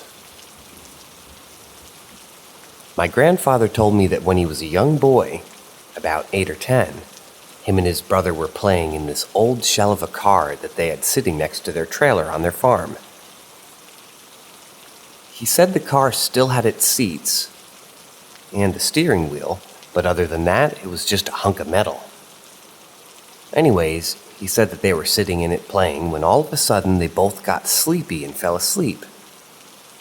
When he woke up, he said that they, him and his brother, were looking down on down on the earth. And he asked the people where they were going, and they told him. 3 planets from behind the moon. He said he woke up back in the car next to his brother, and they looked at each other, and my grandpa said that he asked his brother if they had the same dream, and he shook his head, yes, with wide eyes. But after that, his brother would only deny it in front of other people, so he never shared the story again, until that one night when I said I believe in aliens. After that happened to him, he's seen things and experienced things from that day on through. Up until about 10 years ago, when he said that they told him goodbye. That's another story.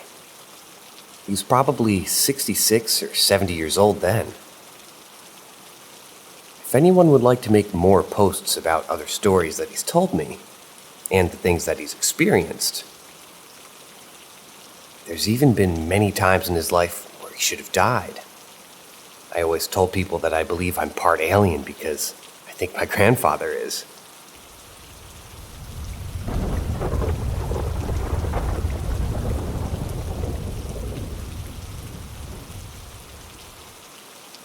Blonde girl with a hat. This is something that happened to me when I was in school. I was playing with my friends when I caught the feeling of someone watching me.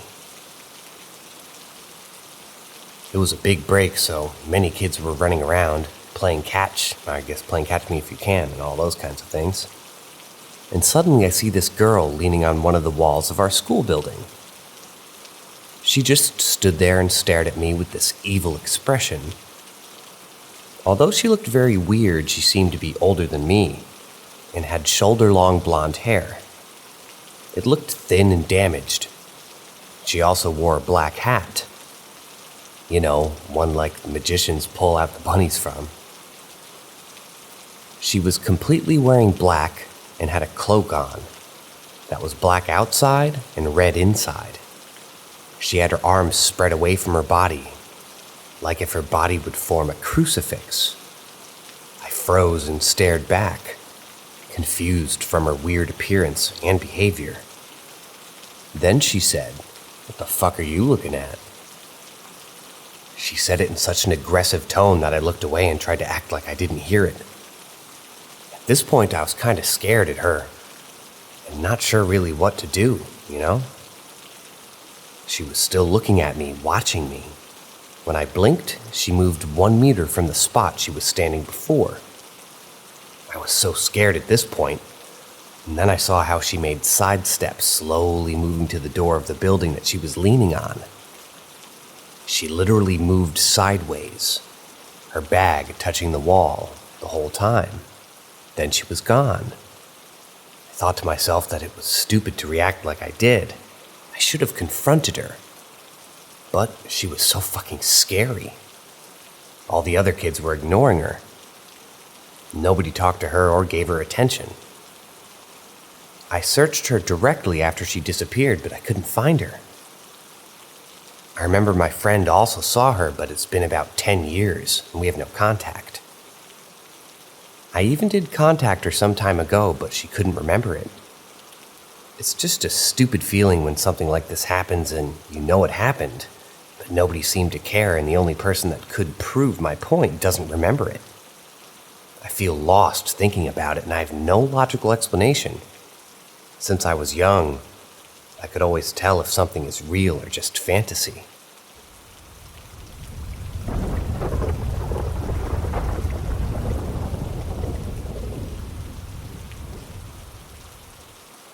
I recorded something strange with night vision in my house earlier this month. Had a couple of small and strange occurrences follow after that. About a month ago, I purchased a camera recorder for my PVS-14, the ANVRS MK3. I own a few night vision devices, and I wanted to be able to record while I go shooting at night. The night after it came into the mail, I clicked it onto my PVS-14 and tested it out in the house to see whether or not it was working. I started walking around my house, shining around my infrared light and the laser. I heard a noise behind me while I was walking into the hallway to the bedrooms. It sounded like it came from the sink. When I turned around, I saw nothing and kept goofing around. You can see shortly after this that I walk up to the kitchen and look at the sink, and it was still curious. I was still hearing this noise maybe, but nothing was there. It wasn't until checking the recording that I saw that there was a white figure standing by the sink when I turned around. In fact, you can see something crouched over the sink when I looked from the living room to the hallway shortly before. Important to note that the recorder is low quality, but I could see everything in that kitchen crystal clear when I turned around, and I didn't see anything odd. The light and the laser was not on when I turned around. I did have an infrared LED on the back of my helmet, and my best guess is that it's a reflection of some kind. Only issue with that theory is that I've tried to recreate it multiple times with the same conditions, and I've been unsuccessful. The house is relatively new, built in 1984, and while the owners that built the house recently passed away, they didn't die in the home. The following night, I was home alone, and an empty can fell over on the countertop and rolled into the sink while I was on the other side of the house. The second I heard it hit the countertop, the hair on my neck stood up. I knew for a fact that that can was sitting level on a flat surface with no open windows or source of a breeze. A week after recording this, my girlfriend gave me a call while I was at work. She said she felt like somebody was in the house. She said she couldn't explain why other than that she heard a loud clicking occasionally. I told her it was probably the thermostat kicking in and that I'd be home soon. My girlfriend woke me up the next morning wondering why I left the scissors in the middle of the floor downstairs in the den. I told her I know for a fact that I left them in the chopping block in the kitchen before I went to work the day prior.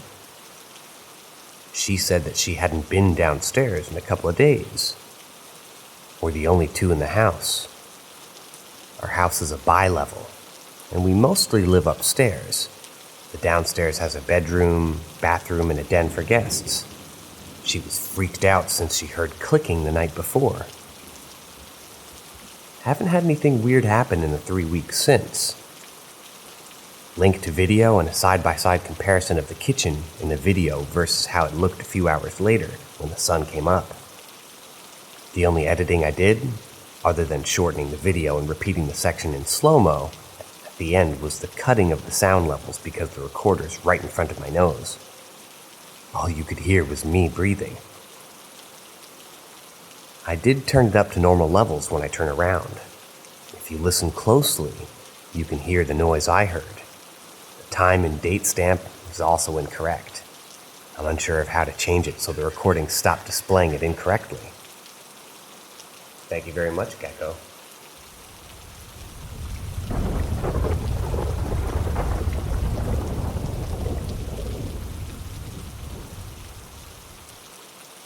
For years, I've been experiencing paranormal stuff. I think I'm finally starting to piece it together. My earliest memory was when I was 5 or 6 years old. My brother and I shared a room and our bed faced the hallway. Our door was always open, since me and my brother were young. And I remember waking up and seeing a woman's finger. She had long painted black nails. Keep this in mind. For years, I had been having a reoccurring dream where I would be running away from her. I would eventually make it to an alleyway, and there would be an older guy with a doctor's coat yelling, "It'll be okay, come here." He would manage to capture her and restrain her in the hospital bed. Who is this her? I don't know much about her, but before the dream started, I'd gotten a very realistic dream. Felt as if it was actually happening. She was sitting on one of the dining room chairs with a doll on her lap that looked just like her. She had messy black hair, white laced gown, a veil, pale skin, and the exact black nails I saw a few years back. Please hang with me on this. This isn't the craziest part. In that dream, I couldn't speak. Remember that. I would see her in different forms, mostly as a doll, or her quote-unquote human form. I would see her everywhere. Didn't matter where I moved, she would appear in hallways and my bathroom.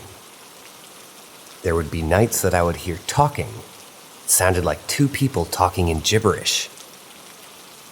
After 10 years of this, I finally told my parents about it. My mom prayed over and in my room. Later that night, my mom had a dream of her. She looked at my mom from on top of her bed, then grabbed her legs and dragged her to my room. My mom tried rebuking the demons, but guess what? She couldn't speak. I asked my mom for more details on how she looked because I didn't fully believe her. She told me she had a veil on, something I didn't tell her. But she said that the veil was covering her face. But with me, she had it up. I don't know why she had it up with me. I don't know why she's so persistent watching me. After that incident, it stopped, but I still sometimes feel as if someone is watching me.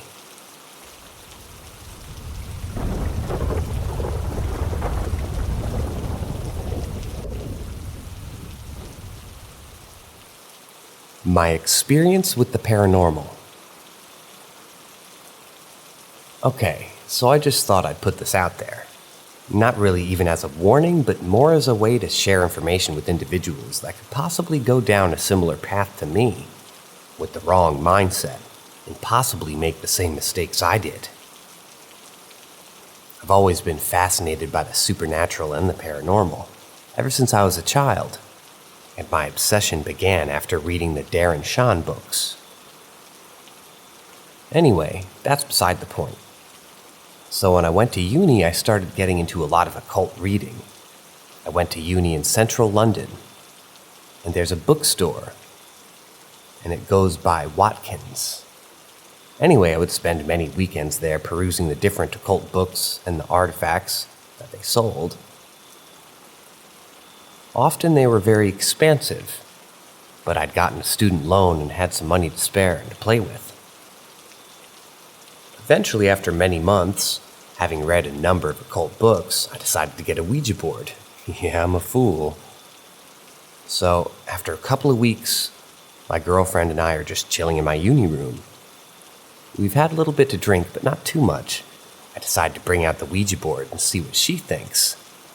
Needless to say, she was initially skeptical and apprehensive, which made sense. She has a family history of extremely proportions with the paranormal, but that's not my story to tell. Eventually, we nut up and decide to try. At first, nothing really happens. We ask silly questions, and I try to scare her a couple of times, as one does. So eventually, we start to relax more, and it turns into more of a game than a true experience, trying to contact the other side, in our minds at least. I decide my ignorance to call out to an entity while we're using it, Azazel, a name I'd read about in some of the occult books aforementioned. My girlfriend looked at me strangely, as at this point, I'm kind of just losing it calling out to this entity. Thinking back, I'm not really sure what compelled me. I shit you not, my curtains start to close really slowly by themselves, and my wardrobe starts opening and closing. To say we both shut ourselves, or I'm guessing he meant to write shit. To say we both shit ourselves would be an understatement. We ran out of there. We get a coffee and talk about it, but even at that point we're semi-laughing about it. Probably read too many books or something. Became desensitized, I don't know. I walk my girl to her dorm and go back to mine to sleep. That night, I have the most intense dream of my life, and let me tell you, it was a nightmare. I don't really feel like going into details right now, as I get severe anxiety when I visualize it too much. But basically, it was of hell, torture, and suffering. Years later, I've never touched anything to do with the occult since, other than protect myself against contact from entities that wish to do me harm. To say that the dream I experienced that night scared me would be putting it nicely.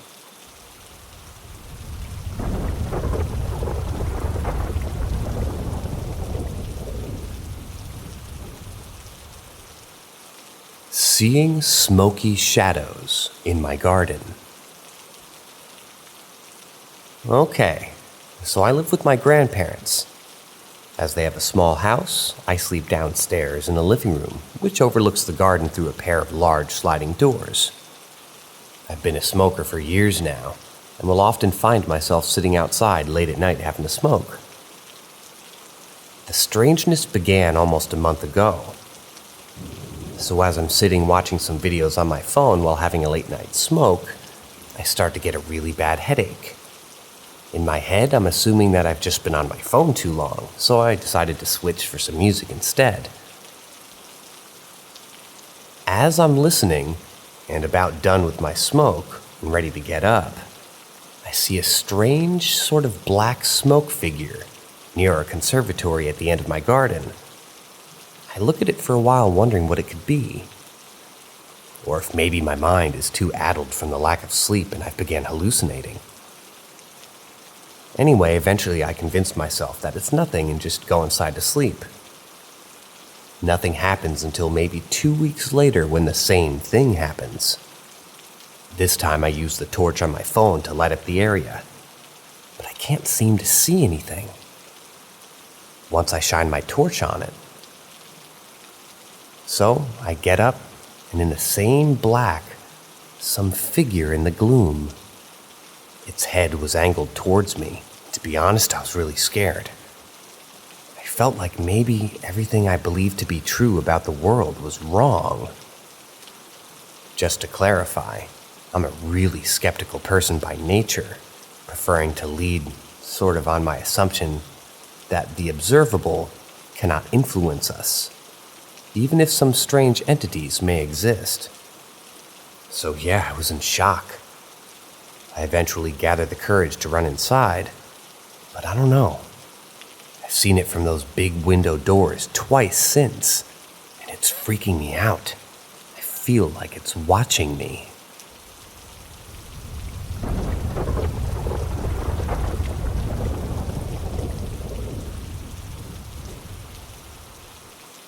Creepy treehouse.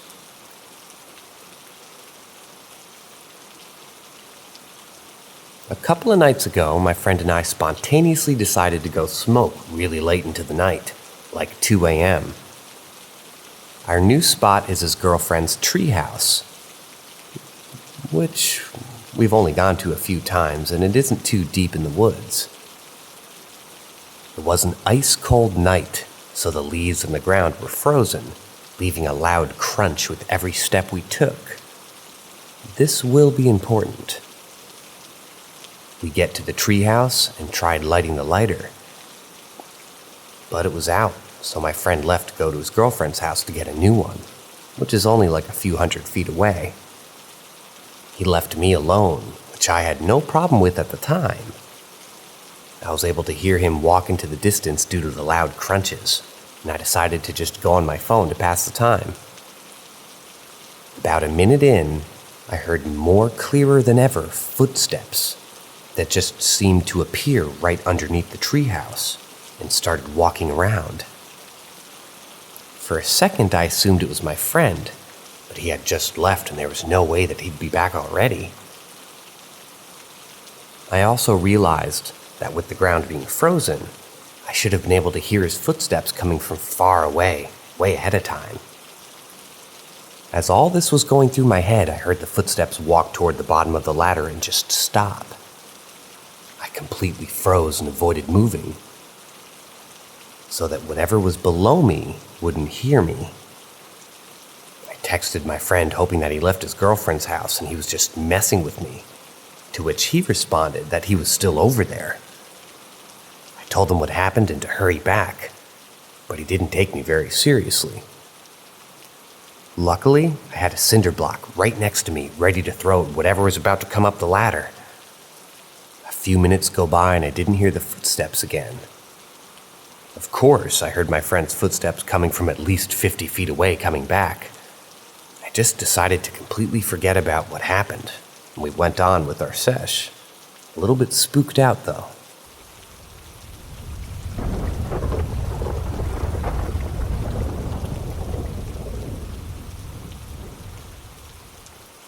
Shadow people influencing my father's dreams. At the time, we were living on the ground floor of a small block of a 2-story unit. It was in the morning. My mother and I were sitting down watching the television, which was against the wall. Behind us on the right was my parents' bedroom. And to the right in front of us was the front door, and besides that, a window. I recall we were watching the TV when in the corner of my eye I saw movement. As I turned my head to see what was moving, I could see humanoid shapes speedily walking and maybe running into my parents' room. As if he walked in, through the window I guess, though perhaps it was the door, and just went into the bedroom, not through their doorway but straight through the wall, as the crow flies.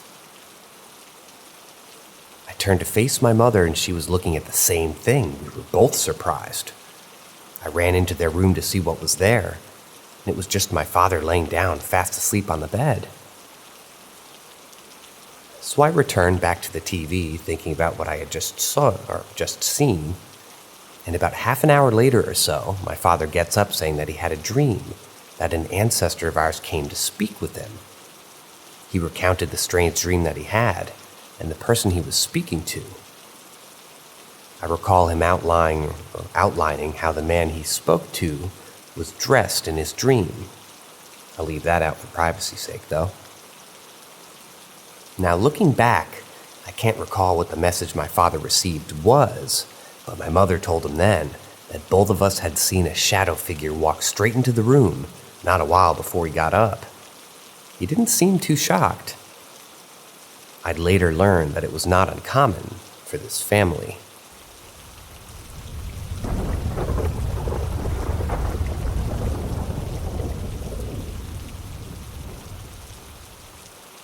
Ghost finger through the bathroom window. This event took place in 2020, around the end of the year, when I was in the shower living with my mom in an apartment building. Now, the bathroom has a small window just above the toilet, which saw into the lobby, which, if open, had a decent view of anyone in the shower. So naturally, we would usually have the window down almost completely. Now, this window is also frosted glass, so you can make out a figure on the other side, but with no great detail. Over this window was a fly wire netting with a small hole in it around the bottom about an inch or two from the window. Now, for reference, this hole is not big at all. It's tiny, but it is there. So one day I'm showering, window less than an inch open as usual, and then in the corner of my eye, a long, somewhat pale finger began to extend through the small gap I left open in the window. At this point, I'm just kind of too shocked to move, like a deer in headlights, but my mind was racing. I thought there was some creep trying to open the window or someone trying to scare me. I recalled the small hole in the fly wire net. So I was about to shout something out at this person. Based on the size of the finger, I thought it was a guy. Until I realized that this didn't add up. You could force fit your finger through the hole somewhat, sure. You would be scratching yourself on the exposed metal wire, though. But after the wire is a solid 1 to 2 inches of space before the window opening, and with the amount of finger I was seeing, nearly to the start of the proximal phalanx, meaning that I could see past the knuckle. I was astonished that someone had a finger so long and that it could fit in the small gap between the window and the wire net. Thing was, I know everybody who shares my lobby. All the people on my floor were of Vietnamese or African descent. And there were few Caucasian people on the other levels, none of whom had such an abnormally long index finger. It was then that the finger began beckoning me. It folded up, like the gesture you would use to motion someone to come forward. At this point, I'm starting to entertain the idea that this is not a human being doing this.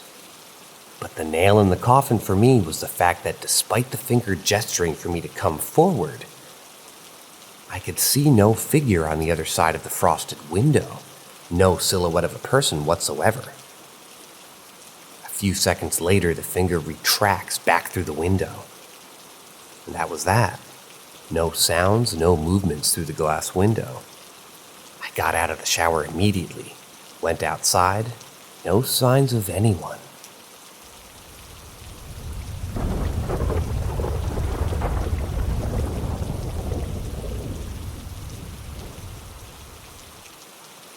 Interested to see anyone's thoughts on this strange event. Something kind of strange happened to me a few years ago. I was living in an apartment townhouse with 2 other roommates. Both roommates were gone for a couple of days because it was Thanksgiving and they were spending it with family at each of their respective hometowns. I had the house to myself for 3 to 4 days. On the second night alone, I decided to make myself some macaroni in the kitchen around 1 a.m. So I'm stirring the noodles in the pot, and out of nowhere, I become very, very terrified and fearful. I felt something, and some kind of fear of being watched, but I can't explain what this was. I looked over my shoulder almost to expect someone standing there, but there was nothing. I was trying to calm myself down, because there was nothing, but I couldn't shake this absolute terror and fear. I felt it climaxing and rising up in me. It was rising and rising, and the hair stood on my arms and neck, and I felt close to a complete panic, and then pop! All the lights went out. It was pitch black, total darkness, and the stove turned off, and I became so terrified that I ran out of the kitchen with no shoes or coat. I ran out into the parking lot and felt like I was in a horror movie. There wasn't anyone for me to go, or there wasn't anywhere for me to go. I don't know my neighbors, and it's 1 a.m. My feet were freezing, as it was November, and after some time, I didn't know what to do but just calm down in the parking lot.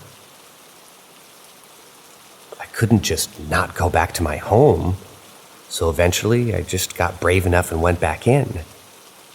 I found my phone and used it for a light. I called someone and told them how scared I was, but nothing could really be done. They didn't live near me. I eventually went to sleep and woke up with the lights working again and the soggy noodles on the stove. It just really freaked me out that my hair stood up, and I about had a panic attack before the breakers seemed to switch or whatever happened with the electricity. Could be nothing, I guess, but seems strange that I felt absolute terror, like another sense came to me where I felt extremely unsafe.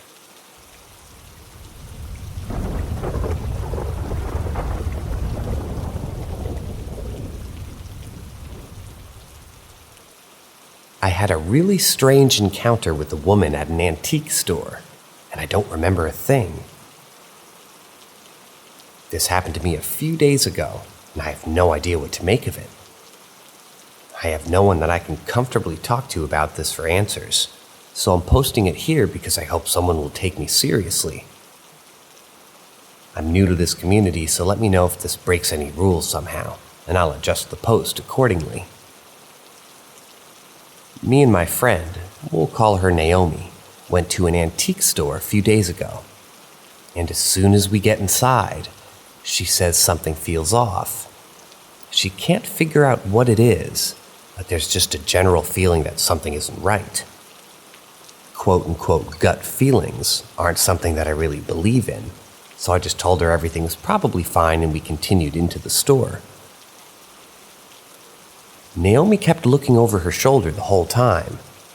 Not in a frightened way, but more like she had her guard up and was on the lookout for anything that could go wrong.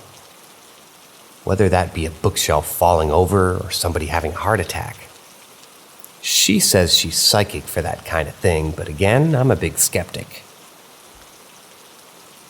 There is one thing I find strange, though. I keep seeing someone out of the corner of my eye. I always notice them just a split second before they leave my line of sight behind another shelf or around another corner. You know when you think you see a shadow right at the edge of your vision, but nothing's there when you look?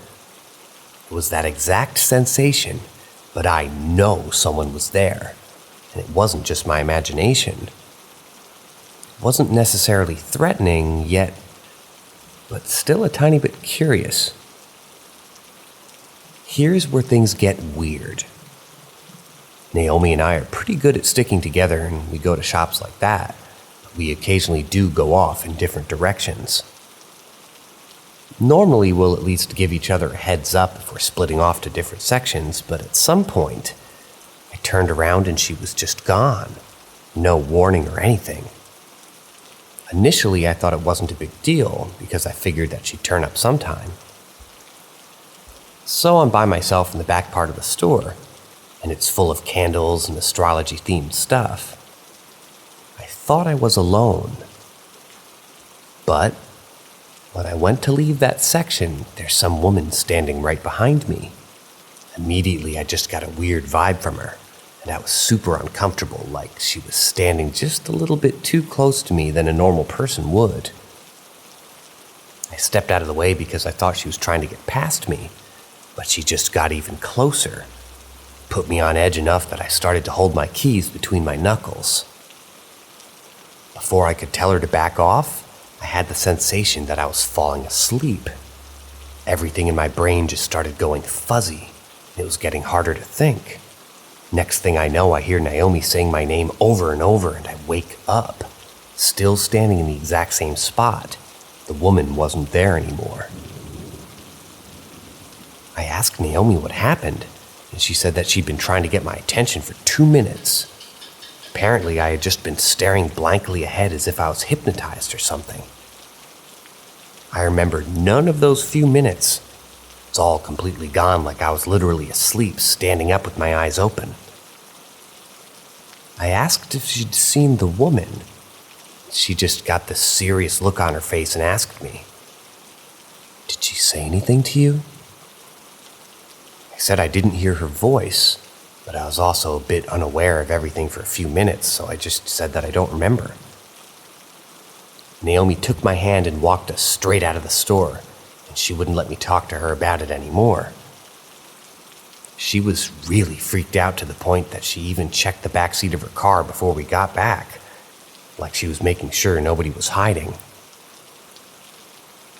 She barely spoke the whole drive back.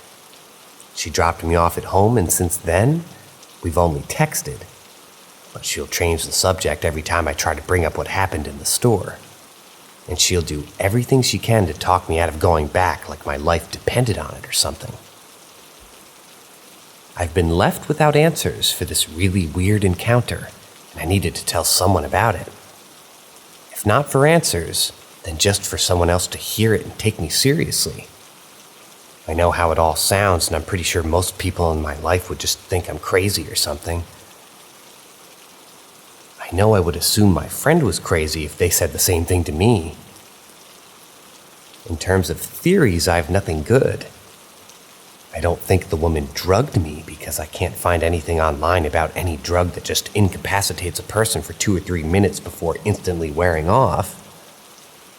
When I regained awareness, it wasn't like a gradual thing. It was like Naomi flipped a light switch. I don't think any drugs can do that without other side effects. The other thing I thought of was that maybe it couldn't have actually been some sort of hypnosis, but I'm pretty sure that also can't make any sense. From what I gather, it seems like somebody had to consent to being hypnotized for it to work. You can't just go up to a random person and hypnotize them without warning. And maybe this is just me being cocky, but I feel like I'd be pretty difficult to hypnotize anyway. Just to be clear, I don't take any drugs and I don't drink. I don't even use over-the-counter cold medicine when I feel sick. I typically just let everything heal by itself. Also, I have no history of mental illness besides what some people in the family think is an undiagnosed case of OCD. If anyone has any ideas, even if they're really quote-unquote out there, I'm willing to at least hear them. Again, I know how this all sounds, and even if you don't believe me, I appreciate people reading the whole thing.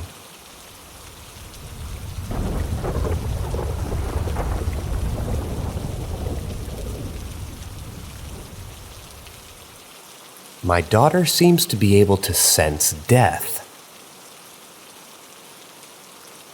So my daughter, who's almost 13, has always seemed to have this kind of thing that she would do when impending doom was near.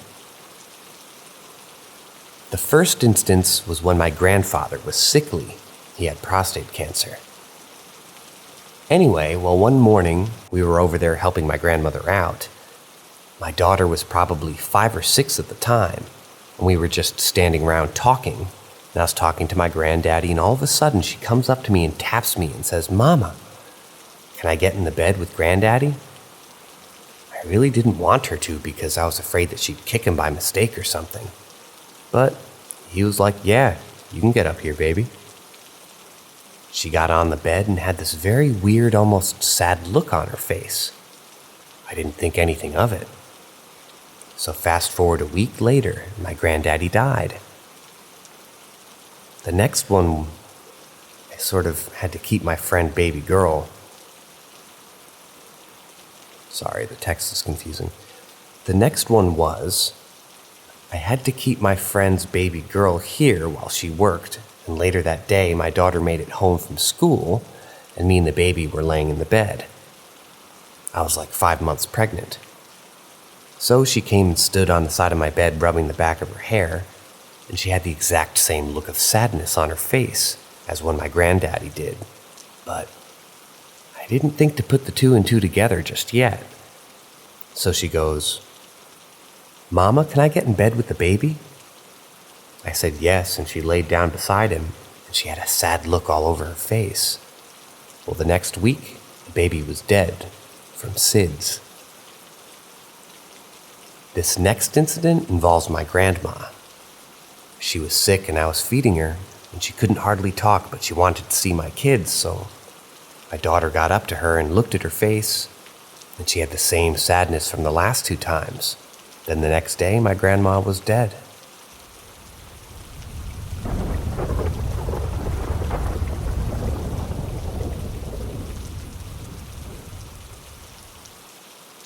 The Rotten Woman. Back when I was in my late teens, I moved out of my hometown. I then rented a room from some couple. The woman didn't work, but her partner did, so she had lots of time on her hands, and she tried to control everything in the house, including me. I was working 2 jobs while studying. The woman who literally has no life besides from trying to mess up other people's lives started doing weird stuff. I woke up to find her watching me sleep. She stole my sunglasses, killed my fish, all in the name of being a cunt. She tried bossing me around and just trolling, though she would disappear every full moon to apparently get nude and dance with her coven in the mountains. She claimed to be a witch. Despite my interest in spirituality and tarot, I don't believe in witches or witchcraft. I think the spells work on a belief system that causes a domino effect of either positive or negative things occurring. Anyway, I decided that I'd had enough of tolerating her bullshit and I just moved out. That resulted in her stalking me by turning up at my workplaces and staring at me for hours. I reported her to the police, and then she tried to cyberstalk me by Facebook and phoning me a million times. After moving into a new place, I would wake up in the night to see something standing in the corner of my room, yet whenever I got up or turned the light on, it disappeared. Hence, I assumed I was dreaming. Eventually, it started standing at the foot of my bed, but again, whenever I tried to get up or turn on the light, it would vanish. One night, I woke up to just this thing standing there like usual, but this time I could see a creepy woman's face on it. It was smiling at me. I said, "Fuck off," and it vanished. For a while, I didn't see the thing, but I started coming up with scratches all over my body.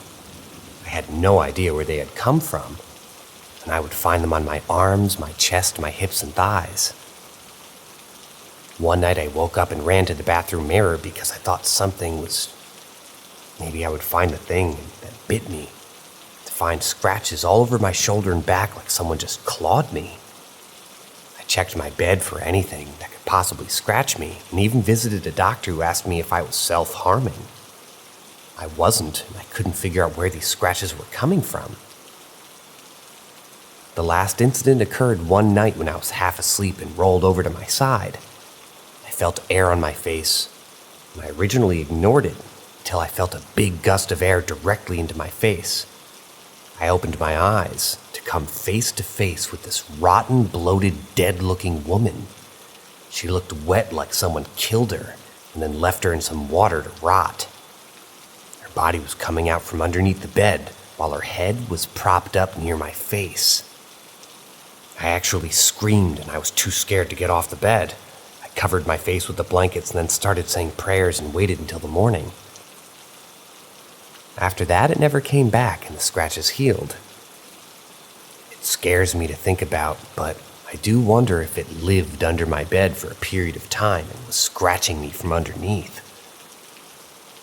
As to where it came from, again, I don't believe in spells, but whatever it was wanted to pose as a female, and I think it a part of my loser ex-housemate, like a malevolent manifestation of spite.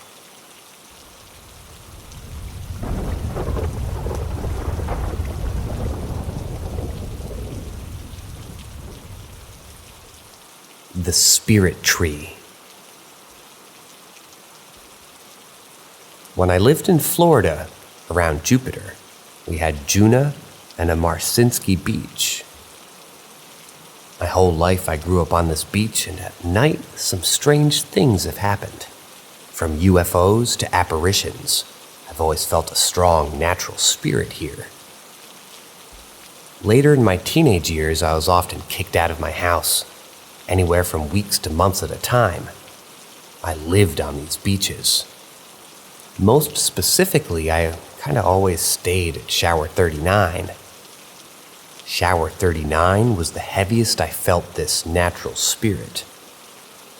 I even saw what I dubbed a beach demon there in the trees. 2 of my other friends saw this and still talk about it.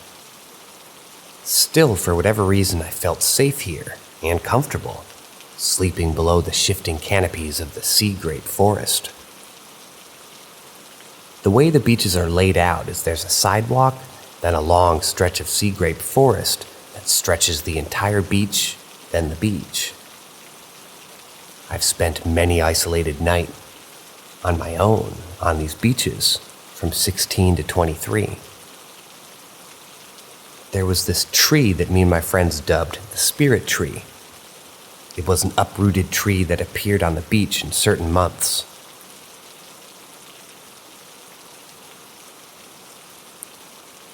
It was up on the beach mostly in the winter months.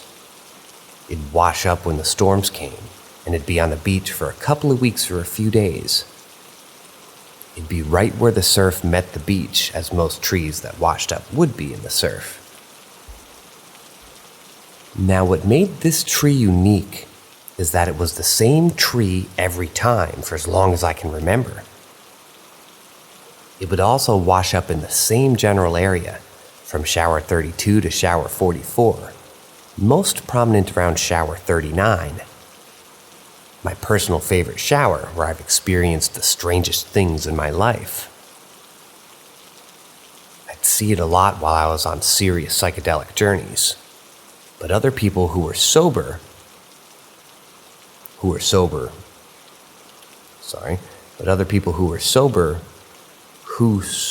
and with me,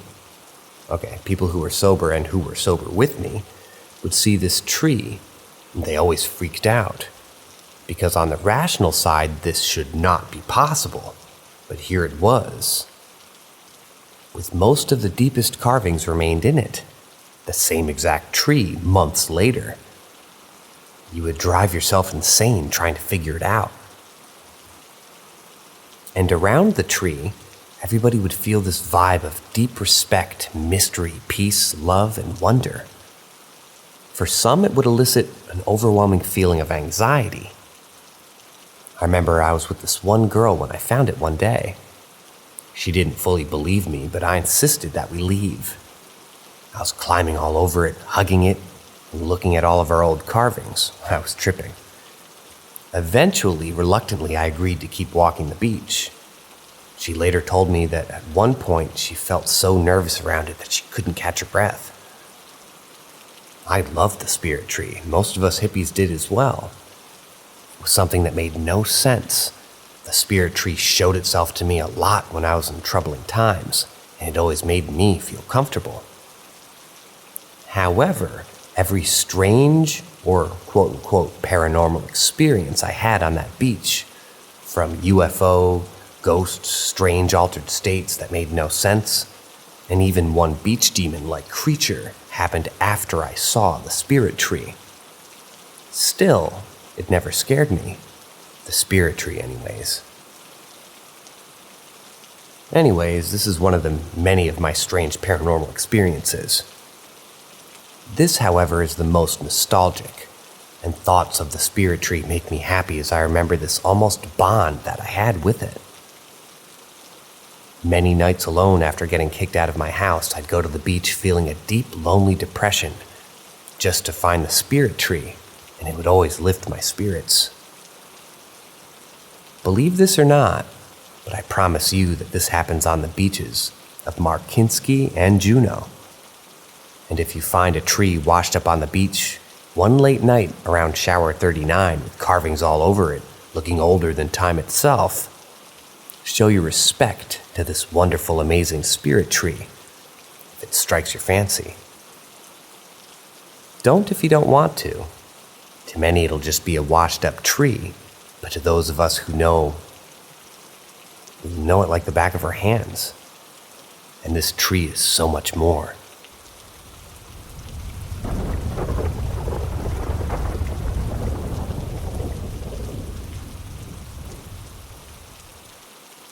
The devil lived in my shed.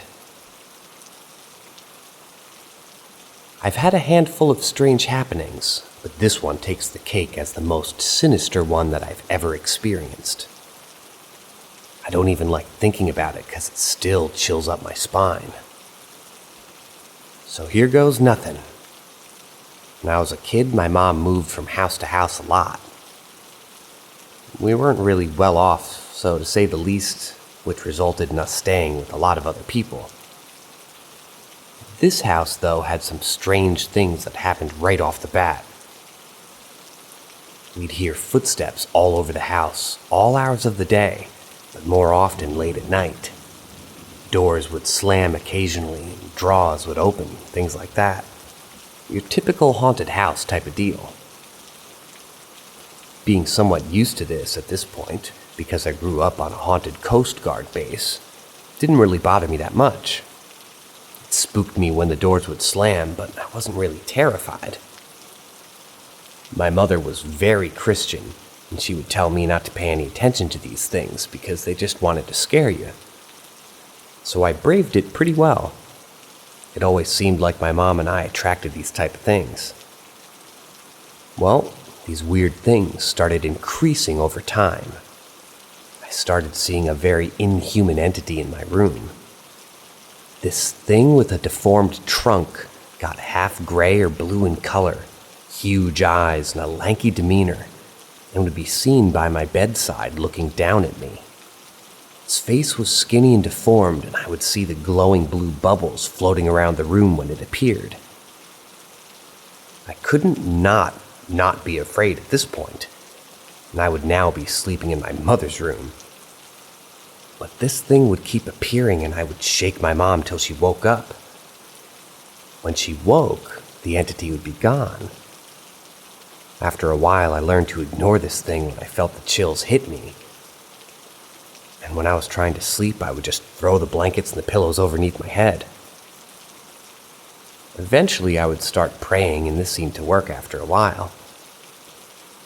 Well, one day, me and my friend are in the backyard playing Marco Polo without the pool. It was kind of like hide and go seek, except you can whisper polo and you still have to stand still. Most of the time, my friend would always whisper polo.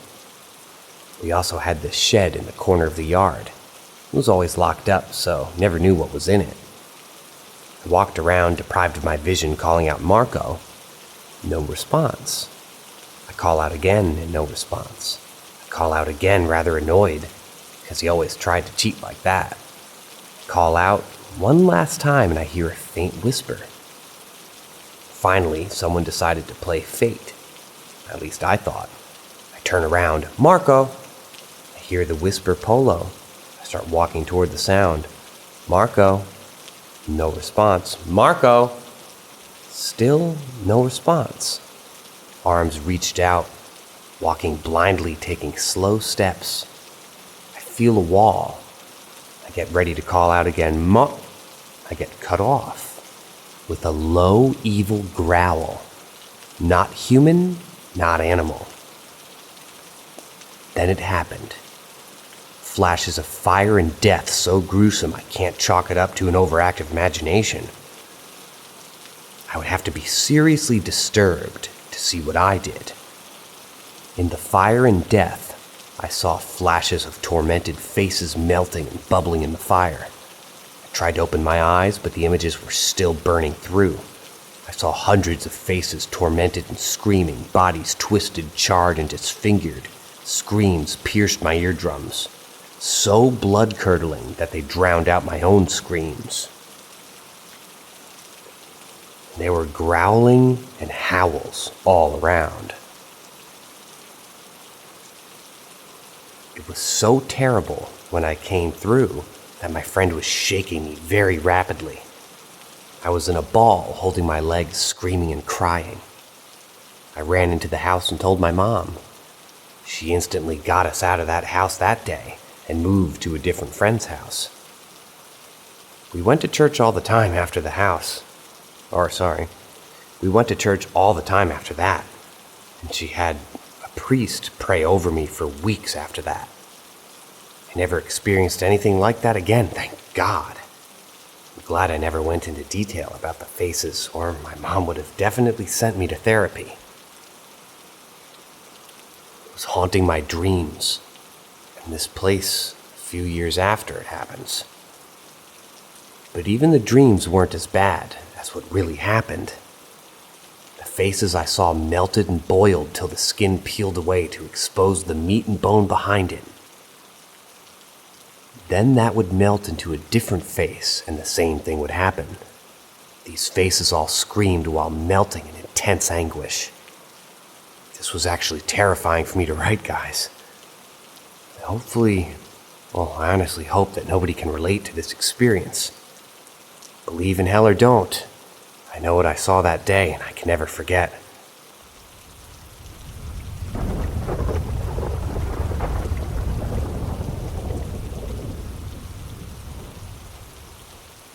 Car crash and parallel universe. In the summer of 2017, around 2 hours after my grandfather passed away, me and my sister were in a horrific car accident. It was a bit past midnight. We were on our way to Grandpa's house. I was behind the wheel and driving moderately fast. I was supposed to make a U-turn, but the brakes failed and we hit the guardrail. The front of the car was demolished. Both of us were badly injured.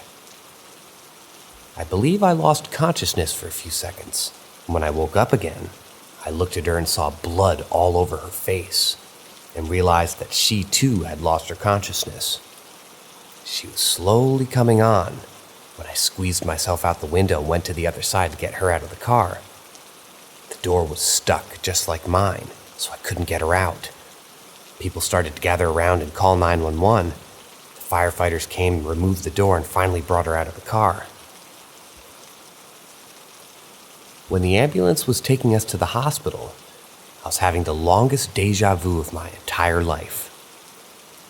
I knew which hospital that we were going to, even though nobody told me, and I knew how the interior of the hospital looked like, somewhere I've never even been before. I even knew the name of the doctor who was supposed to stitch me up, someone who I've also never met before. It's weird because as soon as me and my sister were alone and could talk to each other, she told me about how she felt like she's been there before and was feeling deja vu the whole time. It might seem normal for people who suffered head trauma to experience these kind of things and read too much into something that isn't actually there, but it's a lot more weirder than it seemed like at first glance. I believe that both of us died on that timeline, but for some reason, our consciousness switched on into a parallel version of ourselves in another universe. And the constant feeling of deja vu was because of our consciousnesses settling into the bodies of our alternate selves with the original consciousnesses still present, which caused the feeling of experiencing everything twice. Now here's something truly bizarre. There was a song called Zalem by Monson Chavoshi, which our mom loved and listened to almost every single day. Even when my mom didn't play it, my older brother would. It was kind of a signature song in our home back in 2005 all the way to 2008. So a few months after the crash, I was having a conversation with one of my co-eds about music. She was without a doubt the #1 fan of Monson Chavoshi, to the point that we used to call her a chauvoshist.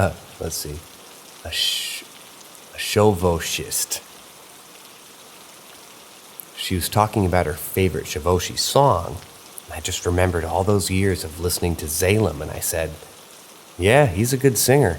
My mom loved Zalem. She used to play it on repeat until someone became sick of hearing it."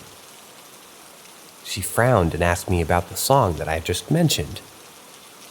She said that he doesn't have a song named Zalem. I thought maybe I got the name wrong, so I sang the chorus. She shook her head and said it's not a Chavoshi song. She named Farouk as the singer. I swore that the song I used to listen to was Chavoshi's. His voice is unmistakable. There's no way I'd be wrong about that.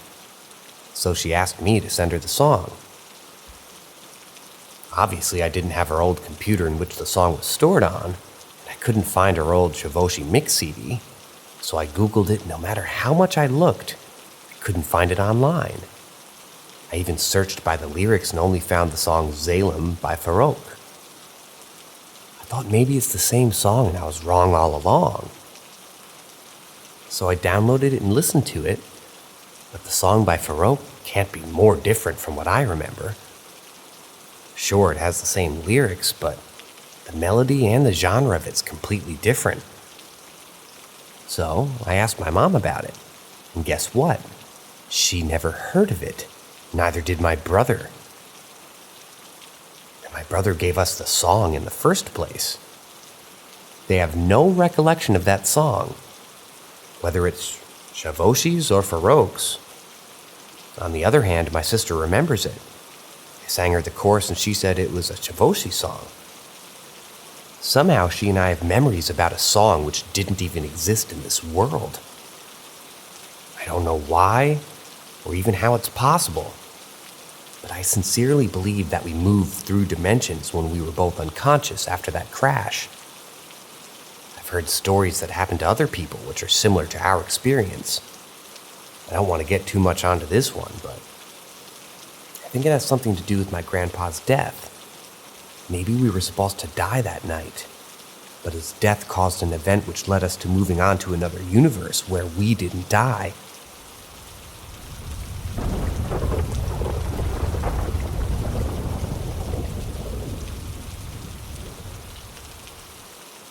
Little kids running around in the ICU when death comes.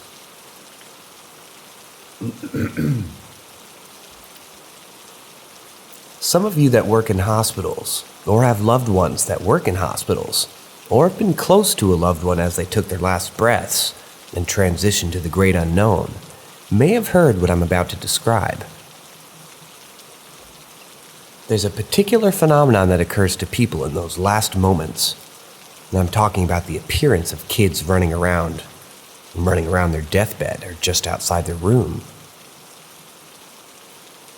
This is to be differentiated to the phenomenon of close ones that have passed away visiting in days prior to their deaths. This is different. This occurs hours, if not minutes, before their deaths. I experience this with greater frequency whenever I work in the ICU unit, where people are very sick. What most patients describe as cheerful kids, running about around their beds in a playful manner, snickering or just playing. Most patients usually respond calling the nurse and asking, "Who are these kids running around and where are their parents?" and scaring the living bejesus out of them. if they're new nurses. If they are experienced nurses, they know the time of the end is soon to come, and they communicate promptly with us doctors and let us know to be ready. Literature often chalks this phenomenon up to a lack of oxygen in the brain or neurochemical changes in the process of death and dying. But the pattern is very recognizable, and the experience is very similar across all cultural backgrounds and ages. Almost all hospitals have a story about these kids. And if you are entering the field of medicine, nursing, or any other health-allied profession, you will certainly hear these stories. So if you're doing rounds in the ICU at night and hear some snickering or tiny feet running in the hallways, prepare, because the call of a code green or a code red is about to sound off in the PA system.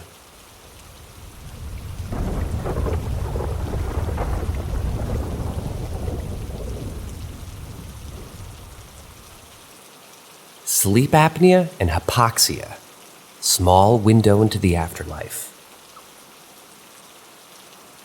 As an internal medicine physician, I deal with all types of diseases and human conditions. Now, I've done this job, and medicine's been my calling for more than 15 years, so I can easily say that at this point in my career, I'm able to identify patterns in patients' experiences and see some commonalities. Well, these commonalities also expand to the realm of the arcane and the realm of the unknown. There's a common experience that is, shall we say, odd in its reproducibility and parallel nature from patient to patient. I'm talking about patients coming in for restless nights, poor sleep quality, and headaches that undoubtedly get a later diagnosis of sleep apnea from me after the pertinent sleep study. Now here's the interesting part. Almost all of these patients have an issue with hyper-real dreams that can range from an astral projection type of experience, hovering above their bodies, and in some instances, encounters with family members that have sort of passed on, or encounters with beings as well.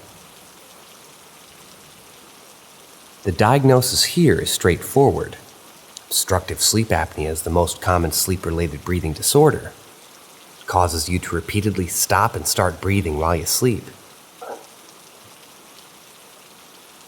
There are several types of sleep apnea, but the most common is obstructive sleep apnea. This type of apnea occurs when your throat muscles intermittently relax and block your airway during sleep. A noticeable sign of obstructive sleep apnea is snoring.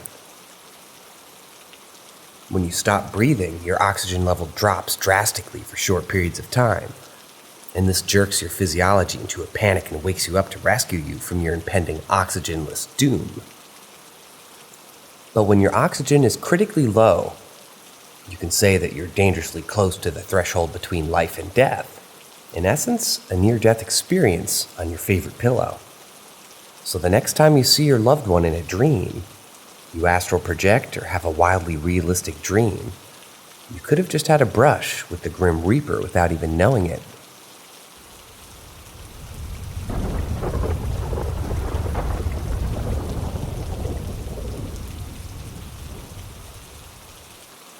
A little bit about black magic practices.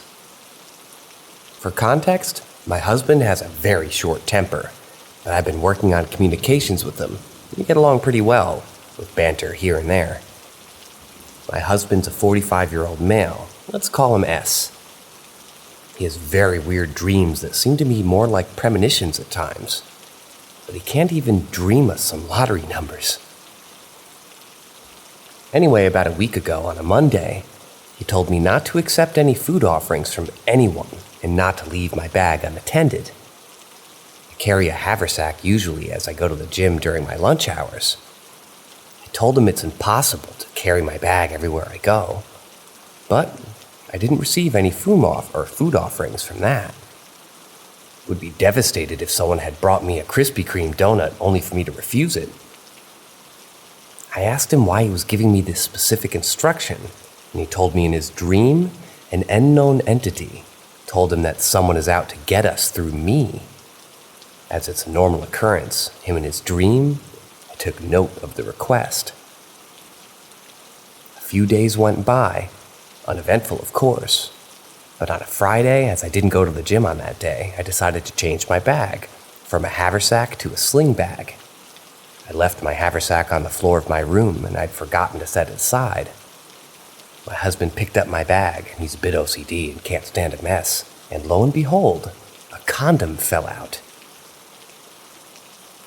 Now, this would have easily caused a misunderstanding, except he had a dream forewarning him about something happening through me, and that condom stands in between me and getting my ass divorced and the paranormal. How did the stupid thing even get in my bag? Also, we didn't have any condoms in the household at that very moment. I wasn't home when that happened, and naturally he was a bit upset, so he stayed out of the house and told me to look at the pack when I came home. I did. I was like, meh, what is this? I told him to haul his ass up home soon. And no, I wasn't cheating. Cheating is a very tiring game. I tossed the condom aside and totally forgot about it. S, on the other hand, was determined to check the condom. It was sealed, but the contents didn't feel like a condom has been in it. He tore the pack open and the contents were hairs, sand, some red beads, and pieces of what looked like tiny fragments of a rock. I'm really not sure what spell is binded in that condom, but I think whoever that person is, it's meant to break my marriage apart. I'm adamant that it came from one of his friends, but why? Because regardless of how qualified S is, he hasn't been successful with job finding for the last 3 months. Luckily, we're a 2-income household, and I was able to carry my family for the last few months. Stressful, but doable. He has this friend who constantly is checking up on his well-being, and I have a feeling that it's just to ensure that S is down on his luck and all that. That person often contacted S, and even when S replied sarcastically, that friend kept messaging him over and over on the pretext of getting him to an interview or a job. I've decided to read some prayers over and over by myself. S has just started a new job this week. Nothing significant happened to me, and whatever was trying didn't succeed.